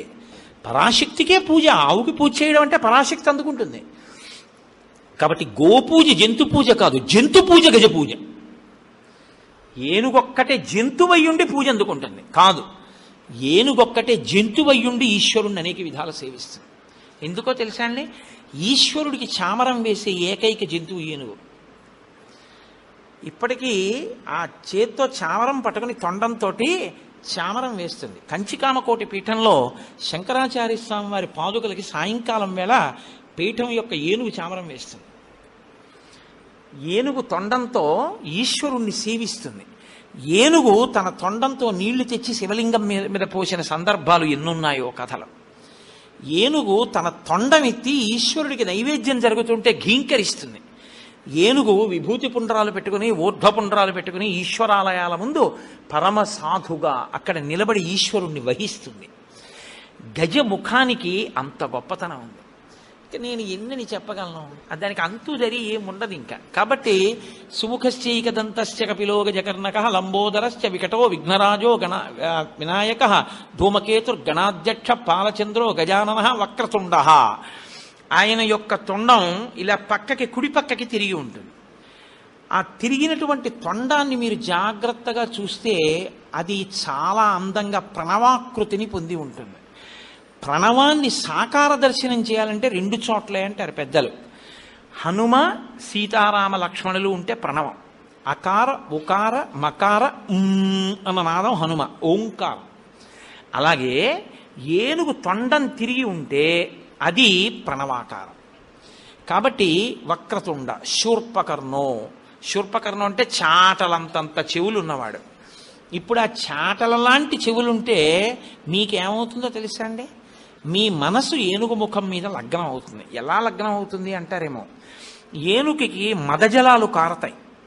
దానికి ఆ బుద్ధి పుట్టినప్పుడు ఆ బుద్ధి కలిగి వ్యగ్రతని పొందుతుంది. మీరు ఎప్పుడన్నా గురువాయూరులో ఏనుగుల శాలకు వెడితే వాటి దగ్గరికి వెళ్ళకండి, రట్టింగ్ పీరియడ్ అంటాం కదా, అలాంటప్పుడు అది ఆ మదాన్ని పొంది ఉన్నప్పుడు చాలా ఉగ్రంగా ఉంటుంది. దాని దగ్గరికి ఎవరు వెళ్ళరు, మామట్లు కూడా వెళ్ళరు, విసురుతుంటుంది, చెరుక్కరలో మట్టి విసురుతుంది కనపడ్డ వాళ్ళ మీద. అప్పుడు దానికి ఇక్కడ ఈ కుంభస్థలం పక్కన చిన్న కన్నంలా ఉంటుంది, అది తెరుచుకుని అందులోంచి ఇలా మదజలం స్రవిస్తుంది. అది విపరీతమైన సువాసన. దానికోసం ఆ మధురిమకి సువాసనకి అనేకమైన పురుగులు చేరుతాయి. చేరితే ఏనుగు శూర్పకర్ణం చాలా అవలీలగా చెవులు ఊపుతుంది. ఇలాగా ఊపితే అవి ఎగిరిపోతుంటాయి, మళ్ళీ వస్తుంటాయి, మళ్ళీ తోలుతుంటుంది. ఇలాగా అది చూడ్డానికి మీకు చాలా అందంగా ఉంటుంది. ఆ ఏనుగుని చాలా తొందరగా మీ దృష్టి నిలబడుతుంది. ఎప్పుడైనా మీరు అనుభవించాలి వెళ్ళి చూసి. అప్పుడు విఘ్నేశ్వరుణ్ణి మీరు అందులోకి చూస్తూ ఆయన ముఖం యొక్క గొప్పతనాన్ని ఆలోచిస్తూ దర్శనం చేస్తే గణపతి అనుగ్రహం కలుగుతుంది. కాబట్టి ఆయన తోలుతూ ఉంటాడు. ఆవు కూడా చెవి కదుపుతుంది, కానీ చాలా కష్టపడి కదుపుతుంది. తెలుసా అండి? అంత తేలిక కాదు. అందుకే ఆవు చెవులు అస్తమానం కదపదు, ఎప్పుడో ఒక్కసారి కదుపుతుంది. మీకు లోకంలో జంతువుల చెవులన్నీ దొప్పాకృతిలో ఉంటాయి. ఆవు చెవులు కూడా అరటి పువ్వు అని ఉంటుంది, అరటి పువ్వు మీద దొప్పలు ఉంటాయి. ఇలా విప్పుతుంటే పువ్వులు ఇలా వేళ్లల్లా ఉంటుంటాయి తీసిన కొద్దీ. ఆ దొప్పలు ఎలా ఉంటాయో ఆవు చెవులు అలా ఉంటాయి. గోకర్ణం అంటాం. కానీ ఒక్క ఏనుగు చెవులు చాటల్లా ఉంటాయి. అంటే ఏమిటో తెలుసా అండి? మీరు వెళ్ళి ఆయనకి ఏం చెప్పినా వింటాడు, కానీ వీడికి నేను ఇది ఇవ్వచ్చా ఇవ్వకూడదా ఆలోచించి ఇది ఇస్తే వీడు పాడైపోతాడరా అనుకుంటే చాటలో చెరిగి మంచి నుంచి చెడును అవతల పారేసినట్టు పిల్లాడు తెలియక ఏదో ఇలాంటివి అడుగుతుంటారని చెరిగి అవతల పారేస్తాడు. ఇవ్వచ్చు అనుకున్నది లోపలికి తీసుకుని మీకు ఇస్తాడు. కాబట్టి శూర్పకర్ణ, ఆ పాటి వినండి చాలు. కాబట్టి శూర్పకర్ణ విఘ్న హేరంబ. హేరంబ అంటే ఈ నామం చాలా చిత్రమైన నామం. దీని అర్థం ఏమి నువ్వు తెలుసుకోక్కర్లేదు, ఆ నామం తెలుసుకో చాలన్నారు. ఎందుకో తెలుసా అండి? హేరంబ అంటే అదేదో చాలా గొప్పగా లేదు, సంతోషంగా లేదు అసలు ఆ పేరు. హేరంబ అంటేను అసలు ఆ పిలిపే అందం ఇస్తుంది. కాబట్టి వినాయకుడి యొక్క రూపమే అందంగా ఉంటుందని చెప్పి పిలుపది అన్నారు. కాదు, చిత్ర విచిత్రమైన విరుద్ధమైన పని చేయించేవాడికి హేరంబుడని పేరు. ఎందుకో తెలుసా అండి? 5 ఏనుగు ముఖాలతో ఉండి సింహం మీద కూర్చునేవాడికి హేరంబుడని పేరు. సింహంతో పూజ అందుకున్న ఏనుగు వినాయకుడు ఒక్కడే. ఏనుగు సింహం కల్లోకి వస్తే చచ్చిపోతుంది. సింహంతో పూజ చేయించుకున్న ఏనుగు వినాయకుడు ఒక్కడే. అలా ఎలాగండి అని మీకు అనుమానం రావచ్చు. వినాయక తత్వం అంటే ఎంత గమ్మత్తుగా ఉంటుందండి. పరమశివుడికి పంచాస్యుడు అని పేరు, 5 ముఖాలు ఉన్నవాడు. ఎందుకంటే సజ్జోజాత అఘోర తత్పురుష వామదేవ ఈశానములని 5 ముఖాలు ఉంటాయి. పంచాస్యము అని సింహానికి పేరు. అందుకే పరమశివుడికి సింహానికి ఒకటే పేరు, పంచాస్యము అని. పంచముఖుడు, పంచాస్యుడు, పంచాస్యము. సింహము శివుడు ఒకటే. అటువంటి పరమశివుడు త్రిపురాసుర సంహారానికి ఎడుతూ వినాయక పూజ మర్చిపోయాడు. ఎంత కొడుకైతే మాత్రం ప్రోటోకాల్ కదండి. రథచక్రం విరిగిపోయి కింద కుంగింది. శివుడు కిందకి దిగాడు. మా అబ్బాయికి ఓ పువ్వు వేయడం మర్చిపోయాను రా అన్నాడు. ఓ తామలపాకు పసుపు అక్కడ పెట్టండి అని, నాన్న అనుగ్రహించు అన్నాడు. నాన్నగారు ఏమనుకోకండి, నా డ్యూటీ నాది కదా అన్నాడు. అందుకని ఇప్పుడు పంచాస్యము అంటే సింహం, 5 ముఖాలు ఉన్న పరమశివుడు పంచాస్యము ఒకటే. ఆ సింహం ఈ ఏనుగుకి పూజ చేసింది. సింహము చేత పూజింపబడిన రూపమున్న ఏనుగు. అన్ని ఏనుగులు సింహం చేతిలో చచ్చిపోతే సింహం చేత పూజింపబడిన ఏనుగు ఇదొక్కటే. కాబట్టి హేరంబ. తర్వాత స్కందపూర్వజ. అబ్బో ఏమి నామం అండి ఈ నామం. చాలా గొప్ప నామం. సరే, నేను విహంగ వీక్షణం చేసేస్తాను, పెద్ద లోతుగా చెప్పను, ఏమనుకోకండి. ఎందుకంటే ఎక్కడవుతాయి ఇవన్నీ, అయ్యేవి కావు, ఏదో అలా ఒక్కొక్క రోజు ఒక్కొక్కటి చెప్పేవి అవన్నీ. కాబట్టి స్కందపూర్వజ అని ఎవరిని పిలవరు అలాగా. బలానా ఆయన అన్నగారంటే గౌరవం కాదు, బలానా ఆయన తమ్ముడంటే గౌరవం కదండి. సుబ్రహ్మణ్యుడిని ఏమనాలి? వినాయకుడు తమ్ముడండి అనాలి, అంటే అప్పుడు వినాయకుడికి గౌరవం. అంతేగాని సుబ్రహ్మణ్యుడు అన్నయ్య గారండి అన్నారు అనుకోండి, ఇప్పుడు ఈయన గౌరవం ఏమైనట్టు? ఈయన పనికి మాలినవాడు, ఆయన గొప్పవాడు అయినట్టు అయింది కదా. మరి అలా పిలవచ్చా? అలా పిలిస్తే ఆయనకు అమర్యాద కాదండి. ఇప్పుడు మా తమ్ముడు ఉన్నాడు హైదరాబాద్లో, కుమార్ గారు అన్నయ్య గారండి ఈయన అన్నారు అనుకోండి, నేను నా పేరు ప్రఖ్యాతనే, మా తమ్ముడి పేరు ప్రఖ్యాతనే. వాడు చాలా ప్రఖ్యాతి వహించిన వాడు అనుకోండి, కుమార్ గారు అన్నయ్య గారండి ఈయన అంటారు. కోటేశ్వరరావు తమ్ముడు గారండి ఈయన అన్నారు అనుకోండి, ఎక్కడికి వెళ్ళినా నేను ప్రఖ్యాతి వహించిన వాడిని గుర్తు. కోటేశ్వరరావు గారి తమ్ముడు అంటే నన్ను పూజించినట్టు, కుమార్ గారు అన్నయ్య గారండి ఈయనంటే నన్ను అవమానించినట్టు కదా. అంటే నాకు గుర్తింపు లేదు, నాకన్నా మా తమ్ముడు ఎక్కువ గుర్తింపు ఉన్నవాడని గుర్తు. ఎలా అయినా లౌకికం లౌకికమే కదండి. మరి స్కందపూర్వజ అంటే ఆయనకు అవమానం కాదండి? కాదు. ఎందుకో తెలుసా? సుబ్రహ్మణ్యుడి పుట్టుక, సుబ్రహ్మణ్యుడి బ్రహ్మచర్యం, సుబ్రహ్మణ్యుడి పెళ్లి, సుబ్రహ్మణ్యుడి సన్యాసాశ్రమం ఈయనే నిర్ణయించారు. అందుకని తమ్ముడి ఉన్నతిని నిర్ణయించిన అన్నగారు కాబట్టి స్కంద పూర్వజ. ఈయన గొప్పతనం వల్లే ఆయనకు ఆ 4 దక్కి. ఎలా అంటారేమో, ఒక్క వాక్యంతోనే చెప్పేస్తా, గుర్తుపెట్టేసుకోండి. ఆయన విఘ్నేశ్వరుడు పుట్టి ఒక పదవిని అందుకోలేదు. ఎందుకంటే తారకాసురుడు వరం అడిగాడు, పార్వతీ పరమేశ్వరులకు పుట్టినటువంటి బిడ్డడు. పార్వతీ పరమేశ్వరుల యొక్క సంయోగం లేకుండా, స్త్రీ పురుష సంయోగం లేకుండా పుట్టినటువంటి పార్వతీ పరమేశ్వరుడు యొక్క పుత్రుల చేత నేను వధింపబడతాను. వినాయకుడు ఉన్నాడుగా అప్పటికి, మరి ఈయనకి చేయొచ్చుగా పట్టాభిషేకం. కానీ ఈయన ఏం చేశారో తెలుసా అండి? అప్పుడప్పుడు మళ్ళీ ఇదే విభూతి, ఇదే తేజస్సు అమ్మా నాన్నల కలయిక ఎందు కూడా వచ్చారు. ఎందుకు వచ్చారో తెలుసా? తాను అలా వస్తే తర్వాత పుట్టేవాడికి సైన్యాధ్యక్షం పదవి వస్తుందని వదిలేశారు తమ్ముడికి. తమ్ముడికి పుడుతూనే సైన్యాధ్యక్ష పదవి ఇప్పించడానికి తాను మాత్రం అమ్మా నాన్న కలయికలో పుట్టినట్టు వచ్చారు. అదేంటండి, ఇందాక మీరే కదా పార్వతీదేవి పసుపుకు పుట్టాడన్నారు, మళ్ళీ ఇప్పుడు కలయికకు పుట్టాడంటున్నారు. మీరు చెప్పేది మీరే ఖండిస్తున్నారు కదా. మీరు లలితా సహస్రనామ స్తోత్రం చూడండి. కామేశ్వర ముఖాలోక కల్పిత శ్రీ గణేశ్వర. ఆ భండాసురుడు విఘ్నయంత్రం వేశాడు. అమ్మవారు ప్రీతితో పరమశివుడి వంక చూసింది. ఇద్దరి చూపులు అనురాగంతో కలుసుకున్నాయి. వినాయకుడు పుట్టాడంటే చూపులో ఏదో ఒకటి, ఇద్దరి కలయిక ఉందా లేదా? ఇద్దరి కలయికతో పుట్టాడు కాబట్టి సైన్యాధ్యక్ష పదవి తీసుకుని తారకాసుర సంహారం చేయడానికి పనికిరాడు. అలా తనకి తాను చేసుకుని తమ్ముడికి పదవించడం కోసమని తన పదవి ముట్టుకోకుండా వదిలేశాడు. ఇప్పుడు ఆయన పుట్టాడు. పుట్టగానే ఆయనకు ఆ పదవి ఇప్పించేశాడు, సైన్యాధ్యక్ష పదవి అయిపోయింది. కాబట్టి ఇప్పుడు స్కందుడికి సైన్యాధ్యక్ష పదవి వచ్చింది అంటే విఘ్నేశ్వరుడి వల్లే వచ్చింది. ఇంకొక విషయం కూడా చెప్తారు. పార్వతీదేవి ఒకప్పుడు ఆడ ఏనుగు రూపంలో నడిచింది. ఏనుగు గజముఖ అన్న మాట ఎందుకు వచ్చిందో తెలుసా అండి? దానికి ఉన్న గొప్పతనం ఏమిటంటే, లోకంలో ఏదైనా ఒకదాన్ని ఒకళ్ళకే చెప్తారు. స్త్రీకో పురుషుడికో హంస ఉందనుకోండి, ఆయన హంసలా నడుస్తున్నాడని అనరు, ఆవిడ హంసలా నడుస్తోందండి అంటారు. కానీ ఏనుగు ఉందనుకోండి, పురుషుడికి చెప్తారు, స్త్రీకి చెప్తారు. ఆయన అండి మహానుభావుడండి బాబో, గజబలం అయిందంటారు. ఆవిడిది గజ గమనం అండి, ఏనుగులా నడుస్తుంది ఆవిడంటారు. స్త్రీకి పురుషుడికి కూడా ఏనుగుని చెప్తారు. అసలు మీకు ఇంకో విషయం చెప్పనా? వాళ్ళ అమ్మగారు నాన్నగారు ఇద్దరు అర్ధనారీశ్వరులు. విఘ్నేశ్వరుడు కూడా ఏనుగు ముఖంతో అర్ధనారీశ్వర తత్వం పొందాడు. ఆడ ఏనుగుకి దంతాలు ఉండవు. తాను కుడివైపు దంతం విరిచేశాడు కాబట్టి కుడివైపు ఆడది, ఎడంవైపు మొగాడు ఒక దంతంతో. తండ్రి ఎడంవైపు అమ్మకిస్తే ఈయన కుడివైపు తన భార్యకి ఇచ్చాడు. ఇచ్చి అర్ధనారీశ్వర స్వరూపం ఏనుగు ముఖంతో ఆవిష్కరించాడు.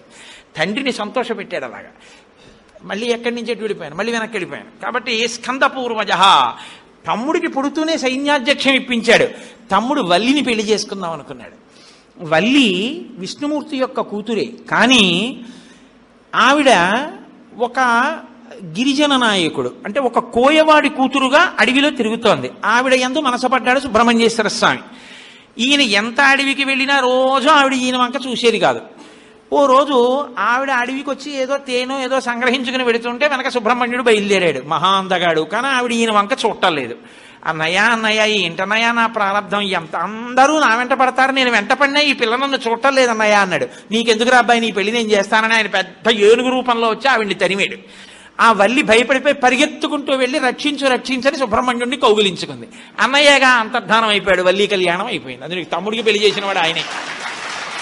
పెళ్లి చేసింది వినాయకుడే, రాజ్యం ఇప్పించింది వినాయకుడే. పుట్టుక అలా ఉండేటట్టు తను ఇద్దరితో కలిస్తే పుట్టినట్టు కలవకుండా పుట్టినట్టు సుబ్రహ్మణ్యుడికి అధికారం ఇచ్చినవాడు ఆయనే. జ్ఞానఫలం ఇస్తానరా, ఎవరు భూప్రదక్షిణం చేస్తే వాళ్ళకి ఇస్తానన్నాడు పరమశివుడు. ఆయన నెమలి వాహనం ఎక్కి వెళ్ళిపోయాడు. ఈయన పార్వతీ పరమేశ్వరుడికి ప్రదక్షిణం చేసి నించున్నాడు. ఆయన అన్నీ తిరిగి వచ్చాడు. ఊరే తల్లిదండ్రులకు ప్రదక్షిణం చేస్తే భూప్రదక్షిణం చేసినట్టే మీ అన్నయ్య మరి ప్రదక్షిణం చేసేశాడు, వాడికి ఇచ్చేస్తున్నానని జ్ఞానఫలం వినాయకుడికి ఇచ్చేశాడు. నెమలి వాహనం ఉంటే మాత్రం ఇంత తిరిగి వచ్చినా అన్నయ్యకి వెళ్ళిపోయింది, జ్ఞానఫలం ఎందుకు వచ్చింది ఇదంతా అని వైరాగ్యం వచ్చి సన్యసించి దండాయుధపాణి అని చేతిలో దండం పట్టుకుని శంకరాచార్యుల వారిలాగా ఓ కాషాయం కట్టుకుని గోచి పెట్టుకుని ఆయన వెళ్ళి ఓ క్షేత్రంలో నించున్నాడు. తమ్ముడికి సన్యాసం వైరాగ్యం వచ్చేట్టు కూడా చేసినవాడు గణపతి. అందుకని స్కంద పూర్వజ, స్కందుడి గొప్పతనాన్ని అన్నగారే నిర్ణయించాడు అన్ని విధాల. కాబట్టి స్కంద పూర్వజ అంటే సుబ్రహ్మణ్యుడు కూడా సంతోషిస్తాట, పార్వతీ పరమేశ్వరుడు సంతోషిస్తారట. కాబట్టి నీకు 16 అభ్యున్నతులు కలగడానికి 16 నామాలు చెప్పాం. ఇవి ఎప్పుడు చెప్తావు? ప్రవేశే నిర్గమే తథా విద్యారంభే వివాహేచ. విద్యారంభం అంటే చదువుకోవడం మొదలుపెట్టినప్పుడు అని కాదు దాని అర్థం. బ్రహ్మచర్యాశ్రమమునందు ప్రారంభంలో అంటే ఉపనయనం చేసినప్పుడు మొట్టమొదట ఈ శ్లోకం నేర్పాలి. బ్రహ్మచర్యము అంటే వేద విద్యాభ్యాసం, గురువుగారి దగ్గరికి పంపడానికి కదండి ఉపనయనం చేస్తారు. అందుకని బ్రహ్మచర్యాశ్రమమునందు మొదట ఈ శ్లోకం నేర్చుకోవాలి. వివాహేచ గృహస్థాశ్రమంలో కెడుతూ ఇది నేర్చుకోవాలి. ప్రవేశే నిర్గమే తథా, ప్రవేశము నిర్గమము అంటే లోపలికెళ్ళి బయటికి వచ్చుట కదలిక. ఉపన్యాసానికి మొదలవుతుందా, కాసేపు ఆగి మంగళం చెప్పేస్తాను, చివరుందా, నేను ఈ లోపలికి రావడం ఉందా, బయటికి వెళ్ళిపోవడం ఉందా, గుళ్ళోకి రావడం ఉందా, గుళ్ళోంచి వెళ్ళిపోవడం ఉందా, మళ్ళీ ఇప్పుడు నాకు ఇచ్చిన విడిదిలోకి వెళ్ళిపోవడం ఉందా, సాయంకాలం విడిదిలోంచి బయటికి రావడం ఉందా, సుందరకాండ చెప్పడం ఉందా, సుందరకాండ పూర్తి చేసి వెళ్ళిపోవడం ఉందా, ఆఖరికి నేను తిరిగి కాకినాడ వెళ్ళిపోవడం ఉందా, చిట్ట చివర ఏదో 20 ఏళ్ళలో 25 ఏళ్ళలో పోయిన తర్వాత ఇందులోంచి వెళ్ళిపోవడం కూడా ఉందా. కాబట్టి కదలికలన్నీ ఉన్నాయి. ప్రవేశే నిర్గమే, ఈ కదలికలన్నిటి యందు ఆయన అనుగ్రహం ఉండాలి. అన్ని కదలికల యొక్క అనుగ్రహంగా చిట్ట చివరికి చేరవలసింది చేరిపోవాలంటే ఆయన్ని స్మరించి తీరాలి. కాబట్టి సుముఖశ్చైకదంతస్య కపిలో గజకర్ణకః లంబోదరస్య వికటో విఘ్నరాజో వినాయకః ధూమకేతుర్గణాధ్యక్ష పాలచంద్రో గజాననః వక్రతుండ శూర్పకర్ణో హేరంబ స్కందపూర్వజః షోడశైతాని నామాని యప్పటే శృణుయాదపి విద్యారంభే వివాహే చ ప్రవేశే నిర్గమే తథా సంగ్రామే సర్వకార్యేషు. ఇది అదేమిటబ్బాయి, నీకెవరితోనో ధర్మయుద్ధం చేయాల్సి వచ్చింది అప్పుడు ఇదే చెప్పుకో. సర్వకార్యేషు అన్ని పనుల్లో, సంగ్రామే సర్వకార్యేషు విఘ్నస్తస్య నజాయతే, విఘ్నాలు లేకుండా ఉంటాయి. నీకన్నా వచ్చి ఉండాలి, నీ ఇంట్లో యజమానికి వచ్చి ఉంటే నువ్వు వినాలి రోజు ఈ శ్లోకం అని అంత గొప్ప శ్లోకంలో వినాయక తత్వాన్నంతటినీ ఆవిష్కరించింది. ఒక పూజ చేసే ముందు ఆ తత్వాన్ని మనసులో పట్టుకుంటే మీరు అక్కడికి వెళ్ళి అనుభవించడం వేరుగా ఉంటుంది. తత్వం తెలియకుండా వెడితే యాంత్రికంగా ఉంటుంది. ఇప్పుడు మీకు అక్కడికి వెళ్ళగానే ఇలా అందామని, గుంజీలు తీద్దామని, ఆ గడ్డి పరక కాదది, ఆయన అనుగ్రహం, ఆయన లక్ష్మిని, అది మామూలు లక్ష్మి కాదు. ఇంటి ముందు ఏనుగులు నిలబడి ఘీంకరించగలిగినంత ఐశ్వర్యం ఇవ్వగలడు. ఆ ఐశ్వర్యంతో మంచి పనులు చెయ్యాలన్న బుద్ధినిచ్చి సిద్ధినివ్వగలడు. అందుకని సిద్ధి బుద్ధి భార్యలు కదండి ఆయనకి. ఇన్ని ఇవ్వగలిగిన వాడు కాబట్టి అయ్య బాబోయ్ ఒక్క నమస్కారం, ప్రాణం పోయిందా ఏమడిగాడు ఆయన మన్నే, ఒక్క నమస్కారం చేశాడదామని వెళ్ళి వినాయకుడి దగ్గర నమస్కారం చేస్తారు. ఇప్పుడు విఘ్నరాజు వినాయకుడు ఇద్దరినీ చూస్తారు కదా. ఇవన్నీ ఎప్పుడు చేస్తారు? వింటే. అందుకని అక్కడ పూజ చేయండి అని చెప్పి నేను వెళ్ళిపోవడం కాదు, మీరు నన్ను నమ్మి కూర్చున్నందుకు మీకు 4 మంచి మాటలు చెప్తే కదూ ఆ గౌరవం. అందుకని నాకు తెలుసో తెలియదో ఏదో చెప్పమన్నారని చెప్పడం కానీ మీకు తెలియక, మీకు అన్నీ తెలుసు కానీ తెలియనట్టు వింటారు. కాబట్టి ఇప్పుడు చక్కగా మనం విఘ్నేశ్వర పూజ చేసి తరిద్దాం. మంగళాశాసన పరైమదాచార్య పురోగమై సర్వైశ్చ పూర్వైరాచార్యై సత్కృతాయాస్తు మంగళం. మంగళం కోసలేంద్రాయ మహనీయ గుణాత్మనే చక్రవర్తి తనూజాయ సార్వభౌమాయ మంగళం. ఉమాకాంతాయ కాంతాయ కామితార్థప్రదాయినే శ్రీగిరీశాయ దేవాయ మలినాథాయ మంగళం. కరచరణకృతం వా కర్మవాక్కాయజం వా శ్రవణనైరజం వా మానసం వాపరాధం విహితం వా సర్వమేత్తక్షమస్వ. శివ శివ కరుణాబ్ధే శ్రీ మహాదేవ శంభో. సర్వం శ్రీ ఉమామహేశ్వర పరబ్రహ్మార్పణమస్తు. స్వస్తి.